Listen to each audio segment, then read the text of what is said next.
Bitcoin would be at $221,696 per coin right now if it were not for all of the Pleb Slop. Hard men create good times. Good times create Pleb Slop. Pleb Slop creates hard times. It's a cycle. It's inevitable. This is every Bitcoin cycle. I started feeling gross listening to Nickelback after switching to Creed. The boomers aren't all entirely retarded. Every generation thinks that they've had the hardest slop to deal with. But just like objectively, the slop used to be just simpler, right? It was just purely simpler slop. It was easier to digest slop. It was like, you know, oatmeal textured slop. Even a baby could take it down. Slop to one person isn't slop to another person. But yeah, it's, I don't know. I like Creed. Pleb Slop changed my life. And I think his British accent is stupid, and he should learn how to speak American. Most of you are retarded, and we don't want to hear what you have to say. I'm one of those people. I'm also retarded. You ever seen a communist that could meme? Have you ever seen a good communist meme? It's not possible. You can't have a good communist meme because communism is fucking retarded. Like, you can't do it. You can't do it. And so it's like, if your memes suck, then like, look in the mirror, you know? Walker, have you ever wondered if you're becoming the slop, or have you ever like stayed up late at night worrying about that?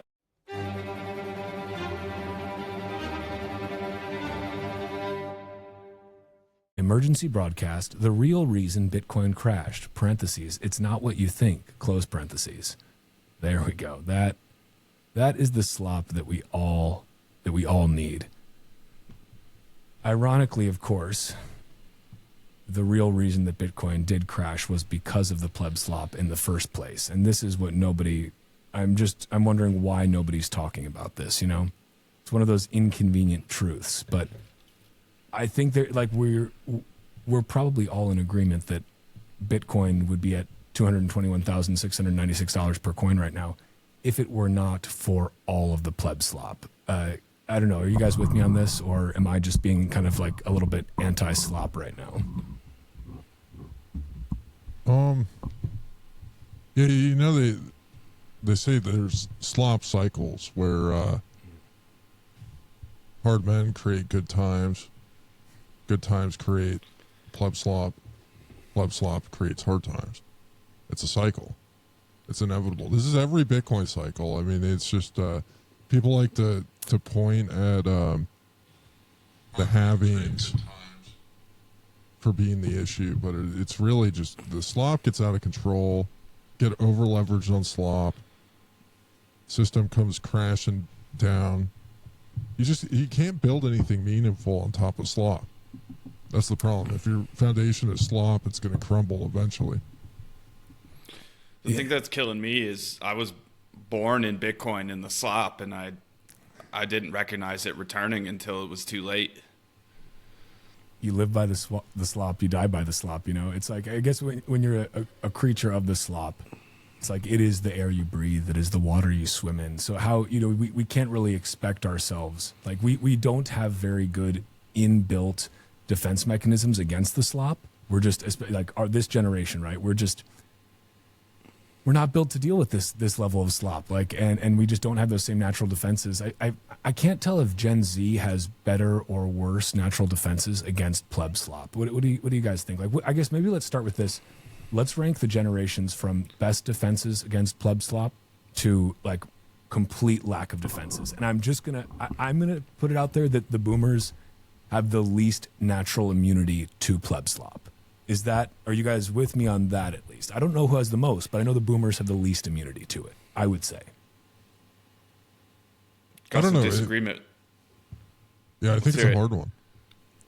Well, I think, you know, one of the things that I've learned, and I would encourage younger people to go hang out with boomers, at least based ones, because it'll change your perspective a little bit, because there's these guys that have been seeing how retarded everything is for a long time. and they've been fully aware of it. And it's kind of like that white pill moment where you're like, oh, wow, the boomers aren't all entirely retarded. You know, the slop is constantly evolving. So like boomer slop is different than Gen X slop, which is different than millennial slop, which is different than Zoomer slop. So every generation has their own unique slop. But you know, there could be an argument that some of the younger generations, having dealt with more difficult times, you could say. But you know, to be fair, like if you read anything about history, the boomers have dealt with difficult times themselves. There's a lot of tumultuous stuff that they grew up in the 60s, 70s, and 80s, and 2008, and you know, they've been getting screwed by the pedophilic ruling class for a long time. So they also make up that ruling class, though. To be fair, you know, primarily. I'm just, you know, I'm not trying to take a shot here, but it is true. Not all of them, obviously, and there are many good boomers. There are many fine people on the boomer side. Yeah, another downside, like downvote for them. I totally hear what you're saying, Dick. Is I tend to hear that, at least from the boomers around me, which is pretty much my dad and his friends, that they would like to return to the time when everyone had the same slop and agreed on what slop was good slop, and are sad that everyone enjoys different slop today and they can't just slop along together. Yeah, I mean, it's tough. I guess, like, I don't know how we return back to, like, the kind of, like, the great slop era, because it used to be, like, slop was so much simpler because you had a one-to-many slop distribution mechanism, right? You had the legacy media. At that point, it was the mainstream media. That's what you had. That was where you got your slop. You knew you could tune in every night for Walter Cronkite, and he was going to feed you some grade A Pleb Slop. It's a lot of power when but you're now it's like there's just so many different places. It's a Pleb Slop overload. We could make or break his career. It's hard to know. Maybe there is good Pleb Slop out there too. Maybe there is good Pleb Slop. But how do you sift through and find the Pleb Slop signal, if that's possible, amidst all the Pleb Slop noise? And I think that's really the challenge that our generation faces, being this kind of the bridge between the analog Pleb Slop and the digital Pleb Slop, which is it's a tough line to tread, really. No, you're right. We were raised on a different slop and had to learn firsthand, be the first people to try and learn this new age of slop, whereas Gen Z was born into it and has seen it their whole lives and has seen how we adjusted to it and how we dealt with it and learned from our mistakes. So, you know, I would say that we had it the hardest, and no one else had it harder than us. And don't feel sorry for us because we figured out Bitcoin, but also feel sorry for us because we had it the hardest. Yeah, it's tough, right? And I think maybe every generation thinks that they've had the hardest slop to deal with. But just like objectively, the slop used to be just simpler, right? It was just purely simpler slop. It was easier to digest slop. It was like, you know, oatmeal textured slop. Even a baby could take it down. Now it's like, man, the slop has gotten more sophisticated. You've got all different levels of this Pleb Slop as well. Like you've got all sorts. I mean, the proliferation of AI generated Pleb Slop, I think, is really just kind of like a game changer, right? Because it just lowers the barrier to entry for somebody to create just low grade Pleb Slop, and that's where things, I think, get a little bit dicey, and we're seeing that play out right now in real time. I think it's exciting. The decentralization and democratization of slop is ultimately a good thing. Like, I think lowering the barrier to entry where anybody can engage in the slop, it allows individuals to have more of a voice. But I think one of the challenges of what people don't realize is they're operating in these sandboxes where the slop is controlled, which is these social media platforms. So I think they need to get a little bit more creative with breaking out of their little sandboxes to spread their slop wider, if that makes sense. Ben, your thoughts on that? I mean, do you share that that perspective? Well, I do think it's interesting that the newest craze on Nostr adoption has come out as a very anti-slop and especially anti-AI slop stance, where they're, if I'm not wrong, I think removing slop from their platform. Are you talking about Divine? Feed. Yeah, I think the Vine. Yeah. The Vine. Yeah. So I think that's an interesting stance on to take on slop on the quote unquote like the freedom protocol, the freedom of speech protocol. It's interesting to see such a hard stance taken on slop. Yeah, I haven't followed that. Can you explain the dynamic? Like, who are the players? What are the arguments? What is categorized as slop? Well, I think in this specific reference here, Ben is referring to Divine. So it's basically a reboot of the old Vine app, which maybe a lot of Zoomers won't even know about. But it was a short form video app that existed before Instagram had video. Like Instagram picked up video after Vine became wildly popular. Instagram was just photos before that, if you can believe it, kids. But this was true. This happened, and then Vine kind of died out. Recently, Jack Dorsey's and Other Stuff initiative, which funds a lot of open source development, specifically around Nostr, notes and other stuff transmitted by relays. This is the other stuff part, in case you didn't put that together. Rabble, who worked on Twitter in the early days with Jack, built out what he's calling Divine, or Divine, D-I-V-I-N-E.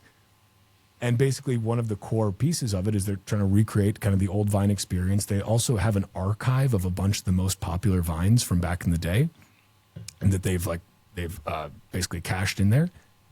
And then they're also going to be automatically detecting, flagging, and removing any AI-generated content. So the goal is to have content that is wholly created by human beings without the use of artificial intelligence, which is kind of like the polar opposite of like ChatGPT's Sora has its own app now, right? There's all these different cases where they're creating social feeds specifically around AI-generated slop without any human slop involved. And it's like, great, are you going to get some human slop on Divine? Sure, but at least you know that slop, that somebody put a little bit of work into that. They weren't just prompting the slop, they were living the slop. And I think that has some meaning to it. That means something in this day and age. It's very pro jobs, which is great. You'd think it was a politician building this app, except maybe it works. Well, right. That'd be, and there's no taxes that you have to pay for it. So, it's like, it's even better. You're not just getting robbed constantly. But it's interesting. Like I enjoyed using Vine back in the day. I really did. And so like when I saw this coming out and it was like, we're not going to allow any sort of AI generated content on there at all. Like it's probably going to get more and more difficult from a moderation perspective, just as the AI generated content gets more and more, let's say slick. But I mean, hopefully there's enough markers that they can pull where they're able to actually keep it that way. I don't know. It's wild times. Who knows? Yeah, I have no idea like how they're actually picturing that, but it does seem like Nostr video is the next frontier of what's being built on Nostr, which is really cool. I mean, it seems like Primal's really diving into that. And I don't know. It's I like the only social media I've ever really loved is Twitter, and then Twitter clones on Nostr. But I've been sucked into the slop vortex on Instagram and TikTok enough that my feet go numb when I'm taking a shit, that I know how powerful it is. So that's not good, dude. That's a surefire way to get yourself some hemorrhoids. Like you don't want to be doing that, man. You gotta get off that toilet. No. Delete the apps. I did that once. I deleted. I downloaded TikTok and then my feet went numb and I deleted the app that day because I knew the danger of hemorrhoids. I'd go see your local doctor. Yeah. But I don't know. It seems like there was that TikTok ban and for a while that brought a lot of people to Nostr, and if that Divine really takes off like the momentum it has, that's super cool to see. And slop or not, like if they're anti-slop, there's going to be a slop competitor, and that's going to, that just brings more people to Nostr because everyone loves slop, and then there's the people who love rules. Yeah, I mean, I know that I think this blew up in a way that Rabble really did not anticipate. Like they maxed out the 10,000, Apple Test Flight has a 10,000 user limit on on a test flight version. And they hit that limit very, very quickly. I think within a day or two of just putting this out publicly. And App Store, I mean, for anyone who's dealt with the Apple App Store, it is just a pain in the ass. It's a very opaque process in terms of that review process. And so I know that I think it's still in review. I don't think it's actually gotten pushed live. So yeah, I've got the test flight version sitting on my phone, feeling very lucky. Have not put together any divines yet. I don't know if you call them a divine now or if you just still call them a vine. Is there new content on there? There is. I mean, again, I've only spent I literally just downloaded it right before the test flight closed apparently. So I've not spent enough time on there yet. I've been too busy podcasting in the long form. But I think it's going to be a nice way to really break up, make the shortest form Bitcoin podcasts possible. I think you probably only get, I think it's 7 seconds was the original Vine. So that's a very short podcast, but still a podcast. I think it can be with the right content. Walker, have you ever wondered if you're becoming the slop, or have you ever stayed up late at night worrying about that? I think about this often. My thesis around this is that if I embrace the slop in a satirical and over the top way, for instance, calling this particular stream, what did I call it? Emergency broadcast, the real reason Bitcoin crashed. It's not what you think. I think that as long as we're cognizant of the fact that we are still perpetuating the slop, but we do so in a mindful way. And we acknowledge that what we're doing is slop. I think that's the key. If you don't acknowledge when you're putting out the slop, that is the worst form of slop. If you know the slop, if you can name the slop, you can really own the slop. Then otherwise the slop owns you. If you think this is some original content, this is some incredibly spicy and thoughtful take, but it's just slop. It's oh well then, maybe you're just a sloppy person. But if you know what you're doing, if you're slopping for a reason, I'm more okay with it if it's purposeful slop. But I don't know. I mean, Dick, as an actual journalist here, we've got a podcaster, a journalist podcaster, and a winemaker podcaster here. So, speaking of wine, I'd like to say that this Pleb Slop stream is sponsored by Peony Lane Wine. Peony Lane Wine.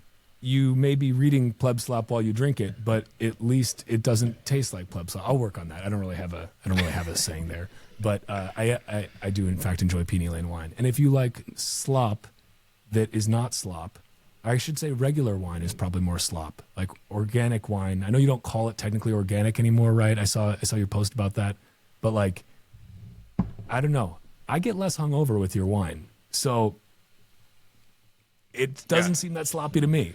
You can get sloppy without feeling sloppy. Maybe there's something there. I'll work on it. Since this is business on air, it's not organic because I don't want to get the organic certification. What I stopped calling it was natural due to some real microbiome yeast nuance that honestly felt like slop to write. It was wine slop. It was I did read it. Fuck, dude. It was wine nuance, which makes me feel sloppy as hell, but it's not slop.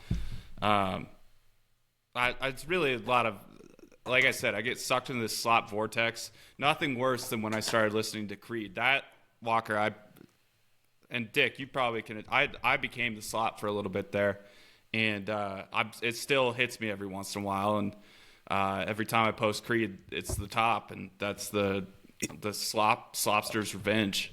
Wish you could access cash without selling your Bitcoin? Ledden makes that possible. The global leader in Bitcoin-backed lending, Ledden has issued over $10 billion in loans since 2018 and has a perfect record of protecting client assets. Why is a Ledden loan different? Well, with custodied loans, collateral is not lent out to generate interest.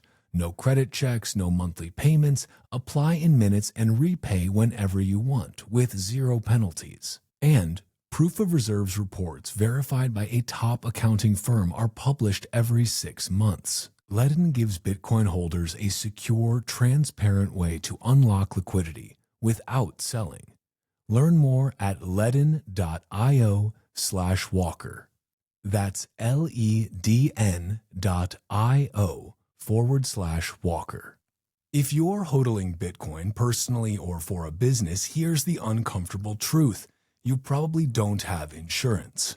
Most policies exclude Bitcoin, and the ones that don't, they only pay you back in fiat. What's the point of that if you need to claim a loss when numbers go up? That's not insurance, that's liquidation. Now there's another option, BDIC. They're building an insurance marketplace on the Bitcoin standard. 1 Bitcoin lost equals 1 Bitcoin paid. They've integrated with Liana Business for enterprise self-custody with personal wallet coverage options coming later this year. If you care about protecting your Bitcoin as Bitcoin, sign up for the waitlist at bdic.io/walker. That's bdic.io/walker. Insurance on the Bitcoin standard.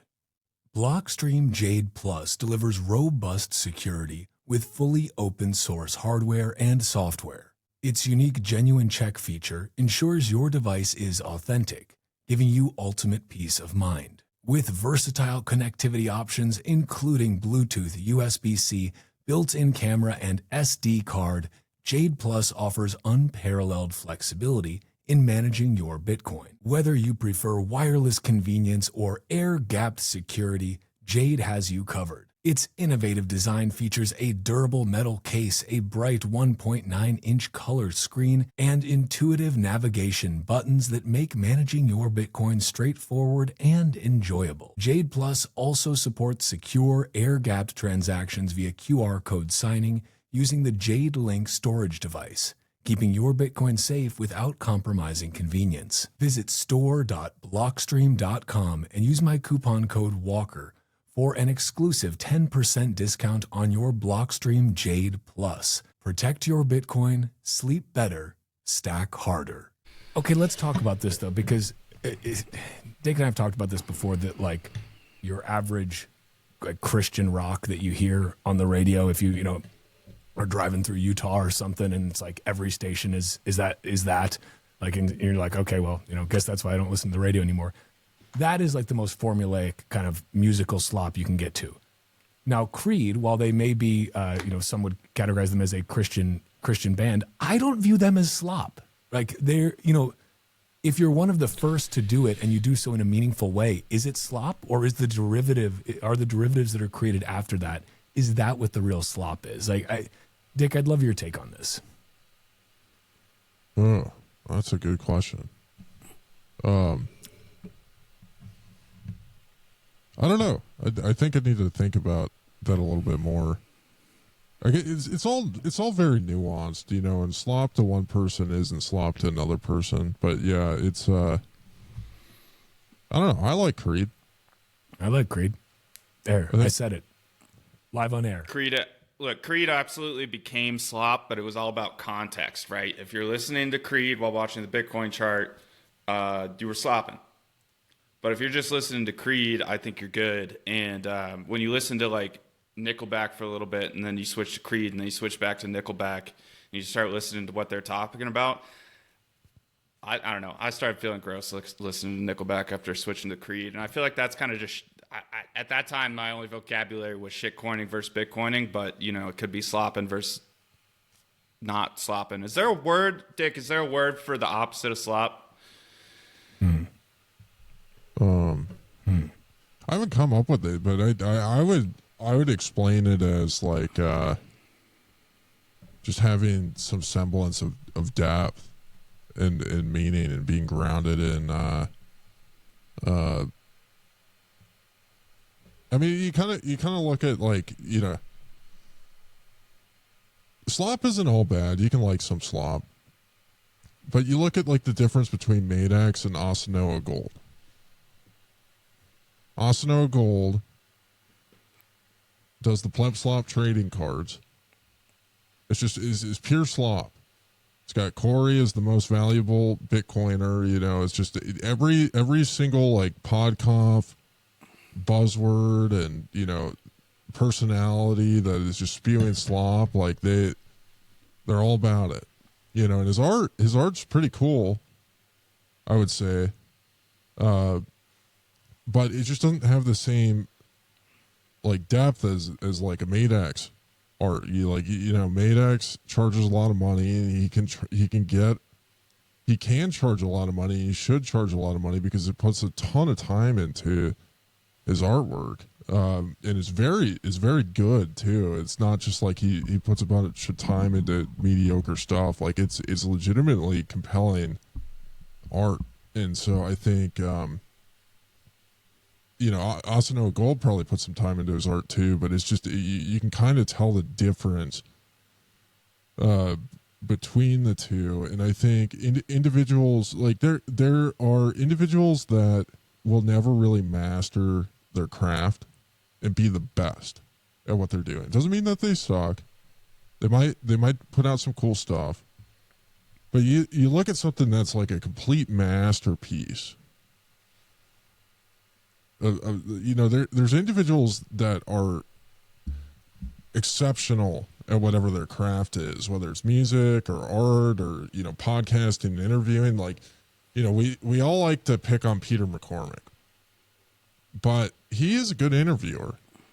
And not only is he a good interviewer, he's a good marketer. He's a good businessman. And all of those things coming together, you know, make him a really good podcaster at the end of the day. And, you know, I would argue, even though I like, you know, vehemently disagree with him and I think his British accent is stupid and he should learn how to speak American, like, I think he is the greatest of all time. Like, he's the Michael Jordan of Bitcoin podcasting. You know, but like when you look at Michael Jordan, that guy, you know, is really legit, but he was kind of a complete psychopath. You know what I mean? And I think sometimes you kind of have to be a complete psychopath to like really master your craft, like Peter has. Do you think his British accent's real, or do you think he's been faking it this whole time? Like, what if he's actually an undercover American? You think, okay, maybe. A jury's still out in my book, but... I mean, how would you ever know? Yeah. What were you going to say, Ben? Well, I will say for the metaphor, of all podcasters, he's the only one that came with a Scottie Pippen. But Danny's in this Scottie Pippen. I get it. I get the sports reference. I would say Danny is doing well on his own. Whereas when Michael left at the top of his game, just like Peter McCormack did, Scottie couldn't bring the Bulls to the finals. And I don't know. I would say maybe Danny does not bring in Bitcoin to the finals, just given how little we've pumped since he came on. But he's got a chance to go on a great run next year. Is it Danny's fault maybe that we're not? Is Danny the real reason that Bitcoin's crashing? I haven't explored that avenue. It could be. I'm not sure I'm never sure if Danny if he's British or if he's from one of the British prison colonies down on the other side of the world. I can never keep all the British prison colonies straight. You hear they have nice beaches. I think he's a Brit that got so bad in Britain that he moved to a penal colony. And then he decided to go to Australia too, right? Anyway. Inappropriate, wildly inappropriate. Okay, real talk though. Vibes are weird. This is why I've started doing these late night live streams. Also because wife is away right now, so it's like, what are you gonna do? Well, you're gonna Bitcoin podcast / live stream. Like it's what a man is compelled to do. And the vibes are strange. Like, I don't know what the fiat cuckbuck price is right now. Let's see. It's like 92,000 infinitely printable fiat cuckbucks per Bitcoin. It feels to me it feels to me, and I've said this to a number of people now, it feels to me that this is going to be one of those times that people look back on, like the COVID crash, being like, man, I should have sold that other kidney. Why did I still have chairs? Should have backed up the truck as much as I could. And meanwhile, it feels like for a lot of our fellow plebs are getting like slop psyoped into somehow being bearish, while the institutions and nation states are gobbling up sats that could be going into those plebs cold storage.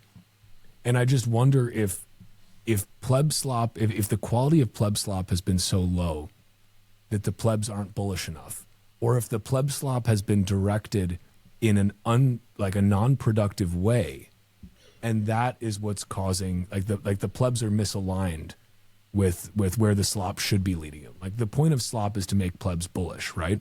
That's why it should be the point of all slop. But the slop has been perverted, I think. The slop has been perverted, and a lot of the energy in the slop has been directed towards, I think, non-productive, non-bullish narratives. And I don't know, it feels like that's the issue to me. We need to get back to productive, bullish pleb slop. Like, yeah, Moonboy Hopium caps lock stuff is super fucking annoying. But it gets the plebs going. It gets me going, and I'm aware that it's slop. So like, I don't know. Where are you guys at on this? What is the slop is the slop not sloppy enough from a bullish standpoint, or is there something else at play? Dick, you're the expert here. You really are, Dick.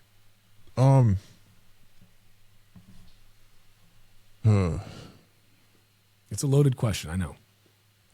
Yeah, I don't know. I mean, I think it's important. I went on a rant about this last night on my stream. I've been on this kind of journey of crafting this narrative for a while that the plebs don't matter. There's kind of similar ideas that Svetsky was talking about last cycle. And I think it like one of the things that's really important is just self-awareness. I don't like the slop personally. Like it just doesn't doesn't do it for me. It doesn't get me excited, and I think part of the reason is because I'm not a pleb. I'm actively engaged in my story in my life. Like when I think of like a pleb, I think of somebody that just isn't an active participant. Like some people may call it NPCs, but I'm not talking about I'm talking about the actual definition. I think people have tried to, take the term pleb and they try to self-identify and say like, hey, I'm just like a normal person. Like I'm not part of the elite ruling class or a power player. I'm just like a normal person that's interested in this technology. Which I think is, using the term pleb is kind of lame because it's synonymous with loser, which a lot of these individuals that refer to themselves as plebs are not losers. A lot of them are, to be fair. But a lot of individuals that refer to themselves as plebs, are active participants in their lives, or using their brains, or trying to better themselves and, build things and pursue a sense of meaning and purpose. And like Bitcoin is a role in that, of allowing them to do that, which gets them excited about it. But I think referring to yourself as a pleb, if you're an active participant in your life story, it doesn't make a whole lot of sense. Like the plebs are the ones that are sitting there slopping up the Rizzo slop, repeating everything that they hear Larry Lepard say. And don't you slander Larry's name on here. I narrated his book, and I won't stand for it. I just got to let you know, because Larry's is honest slop. It's honest slop because he is a boomer. This is the thing. I don't think this goes back to the original thesis, and I'm sorry to interrupt, but I got to here. I think that if you're not aware, like, I don't know, if you're a boomer and you're putting some of this stuff out and you're pro Bitcoin, I'm willing to let some of the slop slide. And Larry's version of slop is like the one, you know, like go fuck your mother, asshole, when he hears like something really stupid from like some other like boomer economist, you know? And so like that to me, like telling somebody like, listen, you little shitbag, like go fuck yourself. That to me is like anti-slop. Like that's a way of kind of neutralizing slop. But I'm happy to be corrected here, but I did want to stand on that. And it's not just because I narrated Larry's book. It is actually just because I really like Larry. And I think that his particular brand, it resonates. At least it's honest, you know? It's unfiltered also. It's not trying to be anything. And maybe that's where the nefarious part of Pleb Slop comes in, trying to be something that we know it's not. But if you're just honest about it, I don't know. Maybe that's a different categorization. Well, I mean, the way I look at it, you know, I wasn't trying to demean Larry. I just think a lot of the things that he does and says are sloppy. But like, you know, part of the thing, there's people that exist on different parts of the path. You know what I mean? And I feel like the Bugle exists at kind of the end of the path of like, you kind of had to have been listening to 40 hours of podcasts a week for a while to understand what we're talking about. And Larry's at the like beginning of the path. And you know, when the problem with the fiat world and the belief in authority in general is it makes you retarded, because your entire worldview is you know, essentially having reality dictated to you by people that don't have your self-interest in mind. And so when you're bought into that system and being manipulated, it makes you retarded. And so you come into this idea of Bitcoin as a retard, and you need the slop to kind of, you know, to meet you, because if somebody just starts like explaining Merkle trees to you, you know, I'm you're like not going to get it. Flashbacks to coming into Bitcoin, the way you're just connecting so many dots, Dick. Like, I needed the slop to get started. I needed the slop I needed to get high on some hopium. I needed to crash on the hopium withdrawal in the bear market. And through the bear market, I started muting the slop. And it's kind of just a cycle of everything. And you're just like, I didn't think about this. You're just clarifying the history of my life in Bitcoin, Dick. And I'm sorry to cut you off. You're just it's just clicking for me. Yeah, I mean, it's I mean, like the Bitcoin standard is slop, but it's like effective slop. Like it's slop that got a lot of people started off, but like once you learn a lot more and get more context on the nuances of the way the world works, you kind of look back retrospectively and you're just like, oh yeah, it's just like buzzword after buzzword after buzzword, and you know, maybe your tastes change, but I think like the so I don't know about the. I mean, I guess like the bullish pleb slop that you're talking about is like trying to attract new people. That's the goal of trying to convince more people to this, you know, perspective, you know, worldview. And like I really believe in trying to craft like compelling stories and narratives. Like that's one of my passions. And the slop can be done in a compelling way that gets people excited, and like I think it's more. I think I would align with what you're describing, which is, you know, where's the conversation right now? Well, it's that the government is going to come in and prosecute you for running a Bitcoin node unless you change your behavior and convince everybody else to change their behavior and start filtering transactions. Like that's not a compelling narrative that gets anybody excited about anything. It's a very like destructive narrative where, you know, people are just like, oh wow, like, you know, because this is what's going to happen. is this endeavor is going to fail. And one of the reasons why it's going to fail is because it's not compelling. Like if you're out there and you're trying to form Bitcoin consensus, you have to convince a lot of players to come to your perspective and come into alignment with what you're trying to propagate. And these guys that are promoting this agenda have attacked literally everybody else. They've gone out and they've told every mining pool that they're a bad actor. All their competitors. They have told all these other industry participants that they are bad actors. They have not made friends, and they're not going to be successful as a result of that. And whipping up a pleb frenzy of scared people that think that, you know, the government's going to come in and prosecute them for running a Bitcoin node, they're not interacting with anybody that matters, that pulls any weight. You know, if all you do is listen to Bitcoin podcasts with Bitcoin Mechanic, and then go and buy Bitcoin on Strike or whichever KYC Bitcoin exchange, and you withdraw it onto your hardware wallet of choice. If that's all you do, and then you just yell about how Gloria is like a leftist on Twitter, that's your contribution to the world. You don't matter.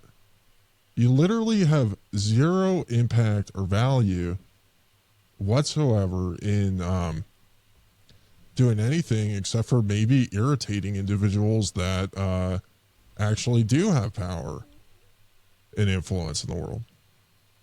And so that's where the narrative's at, and it's a pretty lame narrative. And I do agree that, but I think the price is going to lead the excitement this time around. I think the Bitcoin's so saturated. I think the price is going to drive the compelling narratives, and the exciting, bolt-hearted pleb slop it's gonna follow the price. It's going to be backwards a little bit. So let me ask this, because as you were saying this, the question that naturally came to my mind, which is quite philosophical in nature, of course, and as a podcaster, this happens to me very often. It's almost I can't help it. Many universities have offered to give me an honorary degree in pleb slop officy, pleb slop, yeah, whatever. My point being, do the ends justify the slop? And I mean that is in a serious way, because that's kind of what you're getting at, right? You're saying, okay, the Bitcoin standard is slop, but it's effective slop. The Bitcoin standard was hugely formative for me early in my journey, right? Very grateful to Safe that he wrote that book. I think that's opened a ton of minds, opened a ton of eyes, and once your eyes are open to how the world works, or how you start to think that it works, and then you go down different rabbit holes and figure out you weren't even right about that. You never shut your eyes again. So if the pleb slop has the ability to open people's eyes to the truth, does that justify it? Conversely, then, what you're describing, which I believe is in relation to the Silent K movement, that slop doesn't seem to, in my mind, and I know, I've apparently been branded as a core-tard and things like that for saying that you should run whatever node software you want, and I don't update my node, very often at all. But we'll let sleeping dogs lie, or whatever analogy is appropriate there.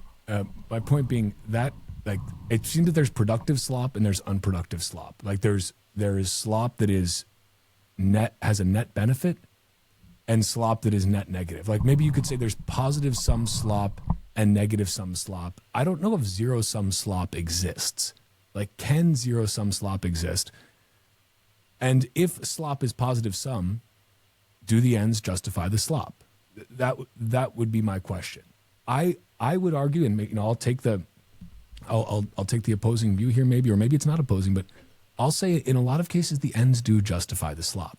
If the slop gets more people to take Bitcoin into self-custody after getting an appropriately large UTXO, so that they're not just getting dusted out, that's good slop. If the slop makes people just to use that same analogy, if the slop makes people think that they should just immediately put the tiny little bit of Bitcoin that they have in a hardware wallet right away, and their UTXO is just going to eventually turn to dust because they got psyoped into thinking that they need to like transfer it immediately, or as soon as their DCA hits, that those sats need to go into their cold storage, and now those sats are going to be unspendable at some point. Like that's negative sum slop. That's bad slop. So like, I think the ends can justify the slop if the slop's end result is that it gets more people using Bitcoin in a positive and constructive way. But I'm happy to be, maybe you could take the other view that like no slop is justifiable. There are other ways to do it, but maybe it's just that we've been so conditioned by slop throughout everything in our lives. Like, put a different way, is slop a result of the fiat incentive structure? And does slop exist to the same degree in a hyper Bitcoinized world? I've asked a lot of questions there, so I'll shut up for a second. But I don't know. I'm just glad we're exploring this because I want to say, Dick, to you and Rod, the creation of Pleb Slop, the naming of the beast, I think will go down as one of the most impactful mimetic movements that Bitcoin will see this decade. Maybe ever. Right? Because it's really forced a reckoning, I think. And it's forced a self-evaluation by purveyors of slop. And if you don't evaluate yourself, if you don't critically look and judge this through this slop lens, I don't know if you can ever actually get closer to truth. So I'll pause there for a moment. I'll have another sip of my delicious Peony Lane wine made by Ben JUSTMAN here, winemaker and podcaster extraordinaire.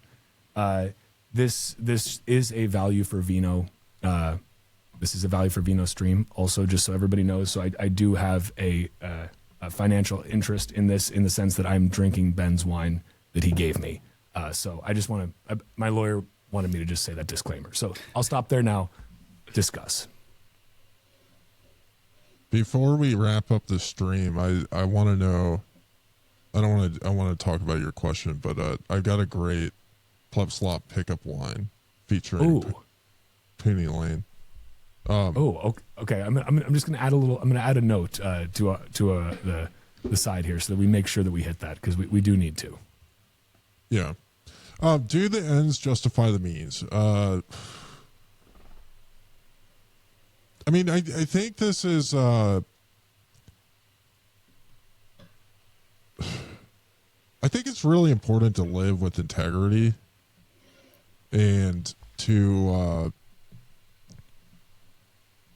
not intentionally mislead people and to lie to people. So I think, when you believe something that's true and you've done work to understand it,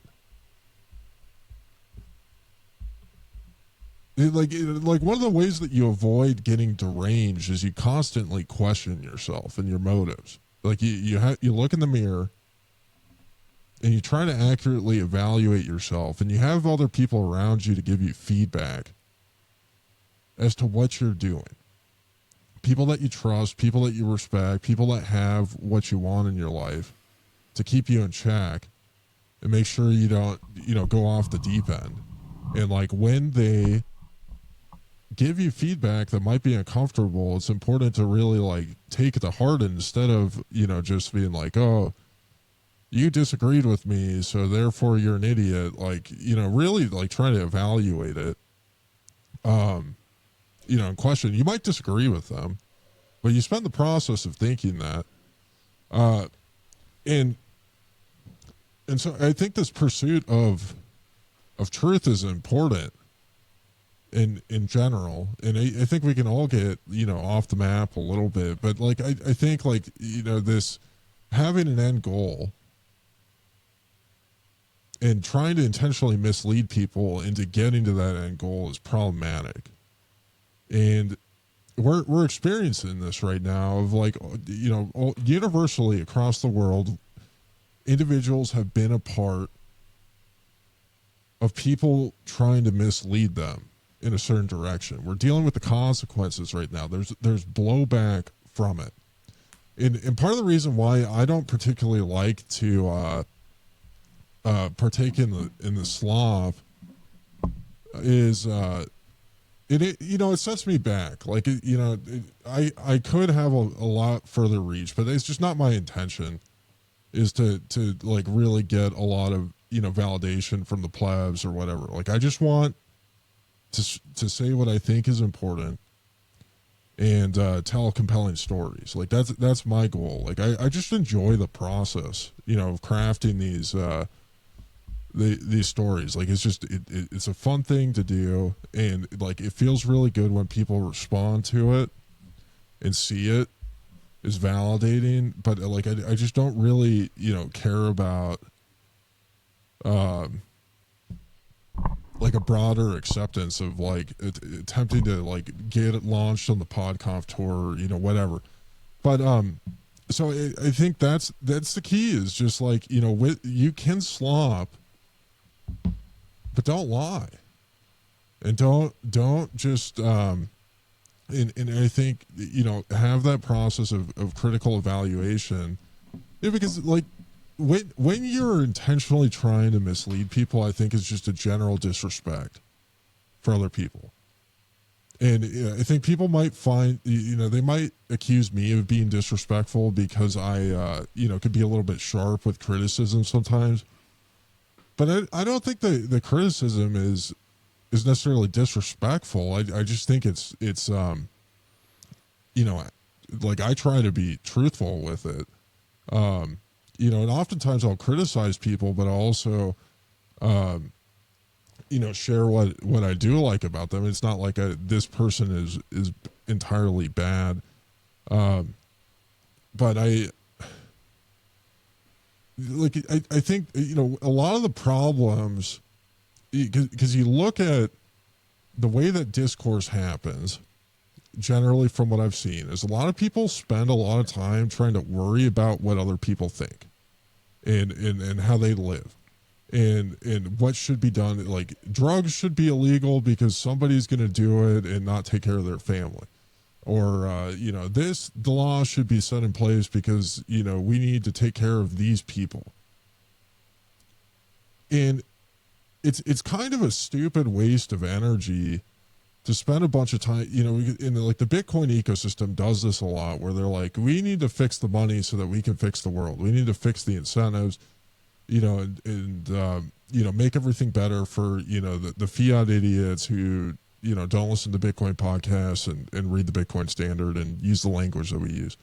The reality is like, I think, you have to think for yourself and focus on your own life, your own success, the things that you control, and believing that other people have the capacity to do that is having an attitude of respect for other individuals, and not having this, very arrogant perspective of like, I have the power to make decisions over other people's lives, through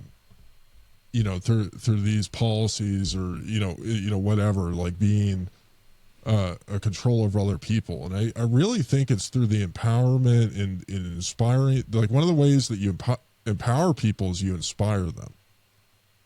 And I think if you inspire other individuals to think for themselves, mostly by being an example, start pursuing things that are important to them instead of being a slave to the system, just surrendering their mind to, thought leaders or gurus or, leader, whatever it is. That's really where the change happens. And I think oftentimes, just the emphasis, because the problem with the slop, you need something beyond the slop that's compelling. Like the slop is what brings people in, but you need something to keep people compelled, interested, engaged. And like, if this ecosystem and these ideologies, which a lot of us believe in, this idea of separating money and state and kind of libertarian-ish. Libertarian is such a dirty word. It's been ruined by those retards in politics, but just this idea of liberty in general, if those are or compelling narratives, like you need, because like what I've seen this happen over and over again, where people will come in, they'll be all excited about these things, and then they'll kind of get tired of the slop. They'll get tired of not seeing things change, and then they'll just become like grumpy statists, and they'll hate the Jews or whatever it is that they get into. And that's all resulting from a lack of compelling, storytelling and stuff to keep people engaged. Because it's just like, there's more to life than just, buying Bitcoin and waiting for the world to fall apart. Like that'll only keep you entertained for a couple of years. You know what I mean? Like you need something beyond that. And I think that's where I get frustrated, and what I think is missing in this ecosystem in general. I think it's missing in a lot of different areas of the world. And so like my quest is to, or one of my quests is to really go find these individuals that are creating compelling stories and really,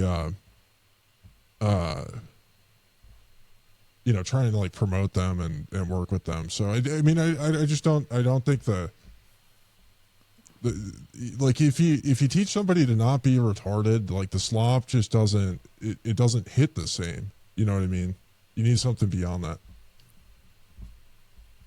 Ben, where are you at with this? Because I think that that's fair. The problem is that there's a lot of retards out there, and we can all have these tendencies, of course. But it's like the meme of that one guy who's probably not a great dude, or something. I'm sure there's lots of reasons that we shouldn't quote a guy like that. But he did cut, the kind of Arab-looking guy with the big old beard who's like, problem with democracy is like it's like the people are retarded. Like, well, like I don't know if we like. I don't know if we fix that, but Ben, I'd love your. Gosh, this is Peony Lane wine. I'd love your take on this. Where are you at with this? Do you share Dick's opinions regarding the slop, and just again, I think this comes back to people's resistances to it. Like it comes back to where we started, that just most people just gobble up the slop. Like that's why I've been putting that one weird pig that got memed with Sydney Sweeney, and then put into a Lex Friedman suit. That's why I've been putting him as the thumbnail for all these live streams, because to me that pig is like really just a perfectly emblematic. For some reason, it just feels like sloppy. Like that pig just gobbles up slop. It. But yeah, Ben, where are you at?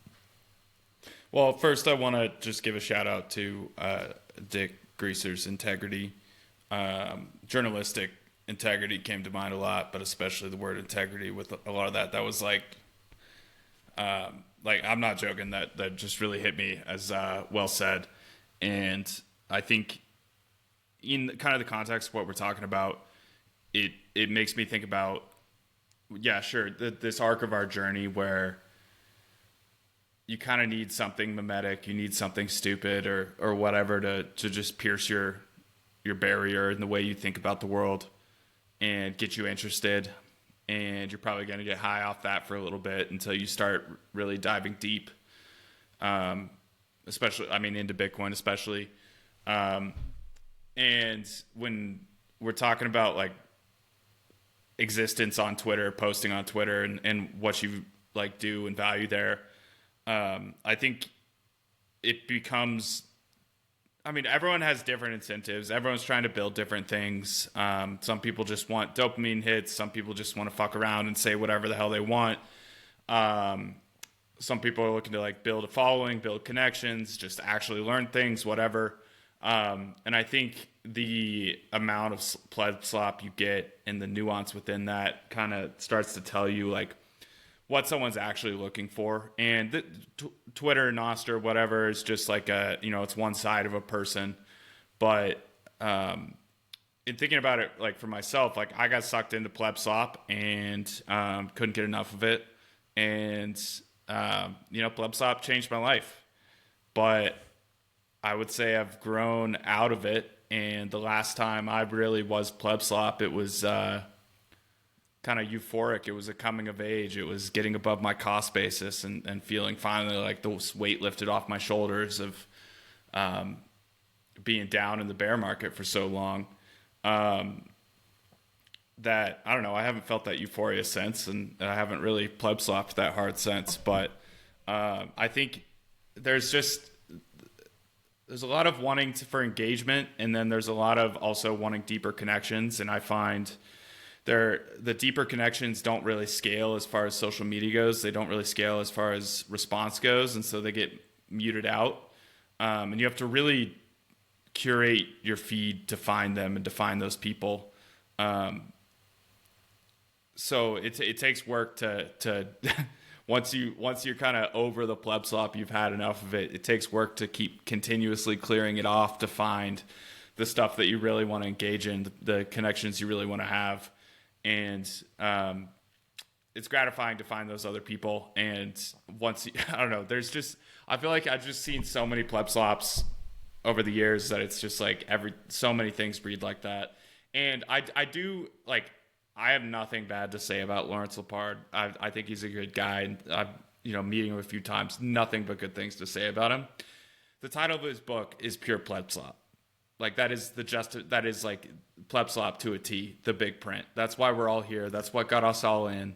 And that's probably like that combined with the quality of his book is just what Dick was saying is like there's something behind it. The pleb slop brought him in, and there's something there. And it'd be one thing if the Bitcoin pleb slop was just that, and it was the crypto pleb slop that's gonna that leads to nothing. But at least with pleb slop for Bitcoin, there's some real substance behind it, and it's just that's gonna bring you in. So yes, the ends justify the slop in my mind, and I hope slopping continues because my family still needs to get into the slop. They still need to get addicted to that shit. And I have one cousin who's addicted, and it's great to see. I love seeing his slop that he posts on Instagram. It brings me back to like my glory days when I first got into slop. And I'm excited for him to move past it because it's also like cringe for me to see because I used to post that same shit, but it's a phase we all have to go through for the most part. It's funny. It's like with Bitcoin, it's like maybe it's come for the pleb slop, stay for the revolution. Maybe pleb slop's top of the funnel ultimately, like when it comes to bringing people in, right? Like that necessarily so.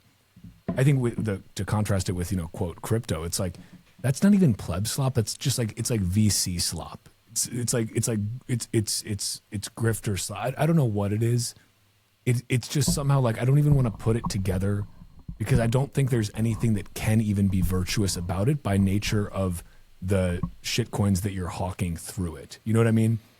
Or it's it just feels like that's just like this whole like Zcash manufactured support from, just so happens like all the VCs are really showing it hard, and all the biggest, crypto pumpers are just showing it really hard. Like they all just suddenly cared about privacy, Hey, it's amazing that they all came to this conclusion at the exact same time. Shocking, right? Shocking. We were wrong because it pumped, so what can you do? Yeah, but it's like, I don't know. I think that there ultimately is a place for pleb slop, but if you like, here's something that Dick, and I think this was part of the brilliance of you guys really kind of coining this term, is that if you're offended by somebody saying that you're engaging in pleb slop, then like you're telling on yourself, right? Like if you're offended by it, you're telling on yourself. And I don't think I still just haven't even seen most people come to that realization. But are you with me on this, Dick? That like anyone, if you are accused of pleb slop, and you get like really offended by that, that's just kind of like, it's like, well, like you now we know you told on yourself. Is that how you're viewing this as well? Yeah, I love that people are mentioning Crater in the live stream chat. Which live stream? Because we've got a couple on here. Is this on SlopTube? I'm watching the Riverside chat right now, so it's probably aggregating a few platforms. Yeah. People like to tell on themselves for sure. I mean, it's just it's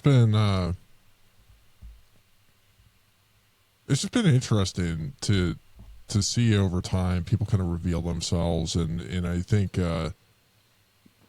the fun thing about the Bugle is like our agenda is just to report the news, and people are kind of baffled by that. Oftentimes they're constantly trying to figure out what our ulterior motive is, and people get mad at us, and the people that get mad at us are, it's funny. It's just the entire ecosystem that we exist in is the conversation is predominantly driven by people with an agenda to sell a trinket to a pleb, and it makes it confusing. But yeah, the trinket salesmen oftentimes they get a little bit frustrated with us, and it's I wish they would send me angry emails, long drawn out emails, but I haven't really got it. The only person I've gotten that from was Safedine one time. But what is your email so people know where to send their hate mail? Because I know you said this when the last time we were potting together, and you were like, I just want people to take the time to send me like just some real quality hate mail, not Pleb Slop hate mail, like real quality. So where should people direct their hate mail if they really just if it's non-slop hate mail? Like really put some time into it, people. If you're gonna tell Dick how you feel, like don't you use AI because Dick will know. The Bitcoin Bugle at protonmail.com. It's the place to send it. There we go. Yeah, I mean, one thing I want to talk about, like one of the things I like about both you guys is you both are living out compelling stories, and you share bits of it and pieces of it, which I think is helpful. It's helpful for people to see examples. Like Walker, you're building a family. You're a Bitcoin podcaster. You're an active participant in your life. You got your wife is also an active participant. It's cool to watch. And, Ben, you're building a business, like furthering a family legacy, with your dad. You care about your craft. One of the things I love about the way that you market things is like you're telling the story of the wine. Like local Colorado, small town, multi-generational project. Like, both of those things, both of you guys are living into, this idea of being an active participant and telling a compelling story. And you're, for people to see, like, you're being legitimate examples in a world that's so full of poor examples. And I don't think that's slop. And, like, I appreciate that. Yeah, I have a question first of all, for you, thank Dick. you. Yeah, thank you. It's appreciate. Well, go ahead, Ben. Is Stack Hodler slop? I don't know what Stack Hodler is. Damn. Okay. Walker, what do you think? I find his, like, I enjoy his posts. I will say, and like, I've reached out to him before, being like, hey, like. Because he tends to cut through a lot of the bullshit sentiment at times. Recently, I've noticed, and Stack, if you're listening to this, like I mean this with the utmost respect, I've noticed a little bit of a twinge of slop in there. It feels a little bit less pure than what it used to be, which I think was really honestly pure signal and cutting through the rest of the slop. It was the signal amidst the noise of slop. Now, I don't know if it's just a sign of the times. I don't know what it is, but I don't know personally. I generally like his posts, both like, liking them, like, hey, that's nice, and also like, smashing that like button. But yeah, that's a fine line. I would say that would be sometimes just on the verge. I don't think that's full-blown pleb slop. Like, I think that we have so many other clear examples of like really, like purebred pleb slop that it feels almost unfair to categorize that as pleb slop. I don't know where you're at with that, Ben. Well, I would say the worst thing you could say about it is it's the thing that's going to wean you off pleb slop. Yeah. It's like methadone. Exactly. No, like that's the thing. Like at least it's well thought out. It's original. It's not, because that's the thing. So much pleb slop is just formulaic, right? It's easily like that's the whole point of it. It's like it's just, and at least I feel like when I was getting into Bitcoin, back in my day, during the depths of COVID insanity, I feel like the slop was somehow, maybe everybody says this. Everybody says, back in my day, we had real pleb slop, not this, whatever generic version, Walmart brand pleb slop. It just felt like the pleb slop was better, and maybe everybody says that, but now it's just like, and again, the vibes have just been weird. Like, it's just been weird that we've got this cohort of people who are definitely not comprised of a lot of bots and feds. They're all actual people who just happen to hold really tenuous grips on reality, I think, which is honestly more sad. But I respect their right to believe whatever they want and to believe in the efficacy of whatever they want. I support their right to identify as a silent K. But it's just so, like, low grade. Like, it's just, like, really, like, yeah, I don't know, like, just rough.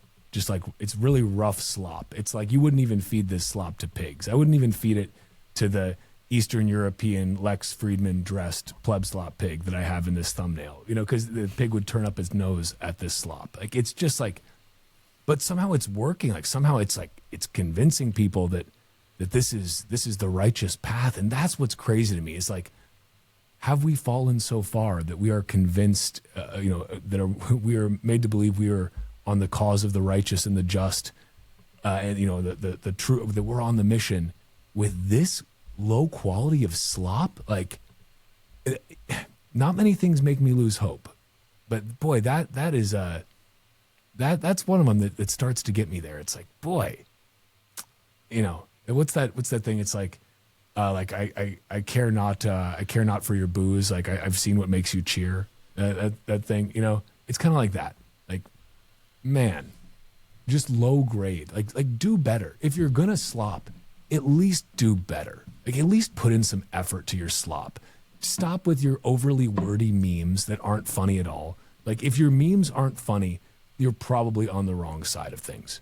Generally, that's a good, for me, that's always a good barometer. It's like, if your memes suck, it generally means you don't have the truth on your side. If you have to have too many words in your memes, it probably means, well, one, it's obviously not funny, because like, you shouldn't need very many words, right? Unless it's like a meta meme where that's like the whole point. Sidebar.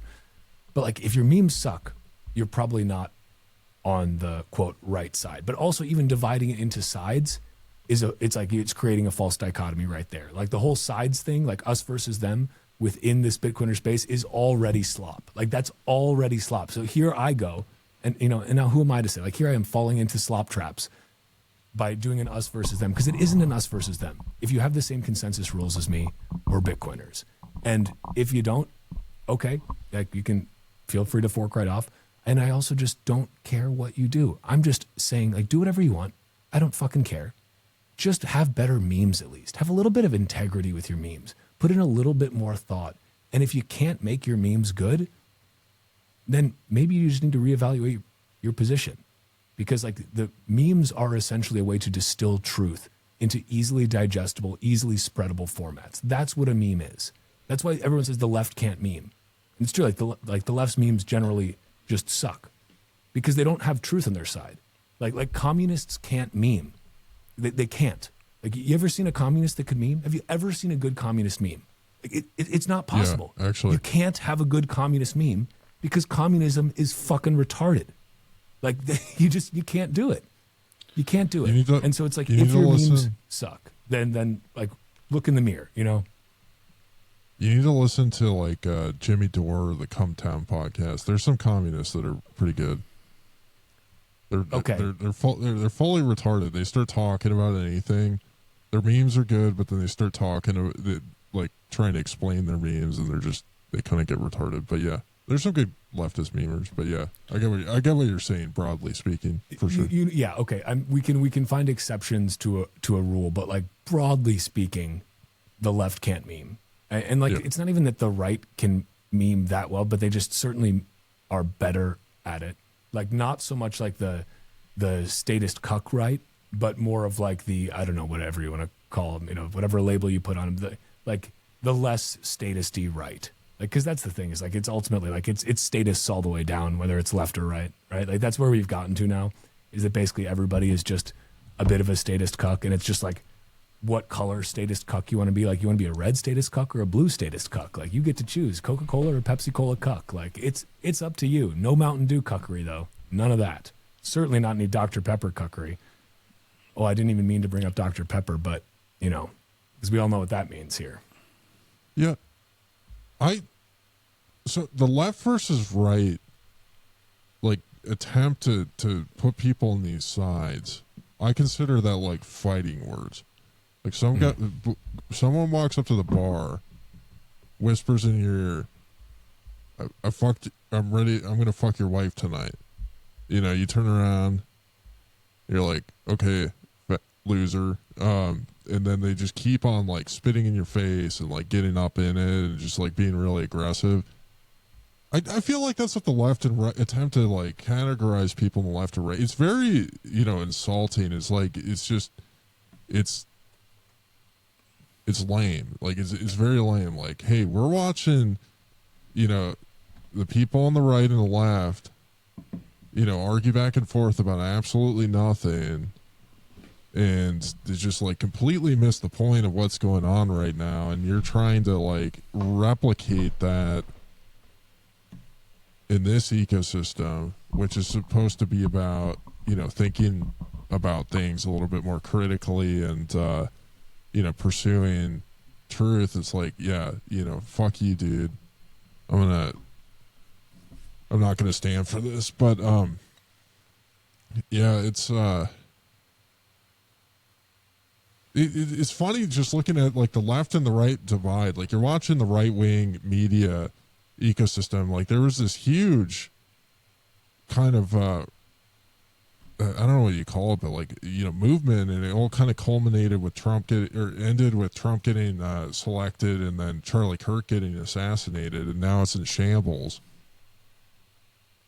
But there's like an interesting dynamic in the narrative in the United States. I imagine this is globally, but I think it's mostly in the United States, is this idea of an underdog story, like this resistance story, like the origin story of the United States with the Revolutionary War against the British is this idea of like these underdogs going up against the biggest, you know, empire in the world. And they replicate this in the political process every 4 years, and you see this oscillation back and forth between the right and the left, where the right will be the, you know, the incumbents and represent the empire, and the left will be the resistance against that, like the George Bush years, you know, with Obama coming against it, you know, being anti-war. And it oscillates back and forth and, you know, back and forth and back and forth, and captivates people in it, thinking that they're like a part of the resistance. And like, the right has completely fallen off right now because they're the incumbents. Like, guess what? All you guys that bought into this bullshit probably voted for a pedophile who's like gaslighting you about the Epstein list, and you know, printing a fuck ton of money and launching a salon of meme coins, and, you know, implementing a bunch of central planning bullshit, and furthering the survey, doing all the same bullshit. but maybe he doesn't like transgender bathrooms, so it's a little bit better than the other guy. But like,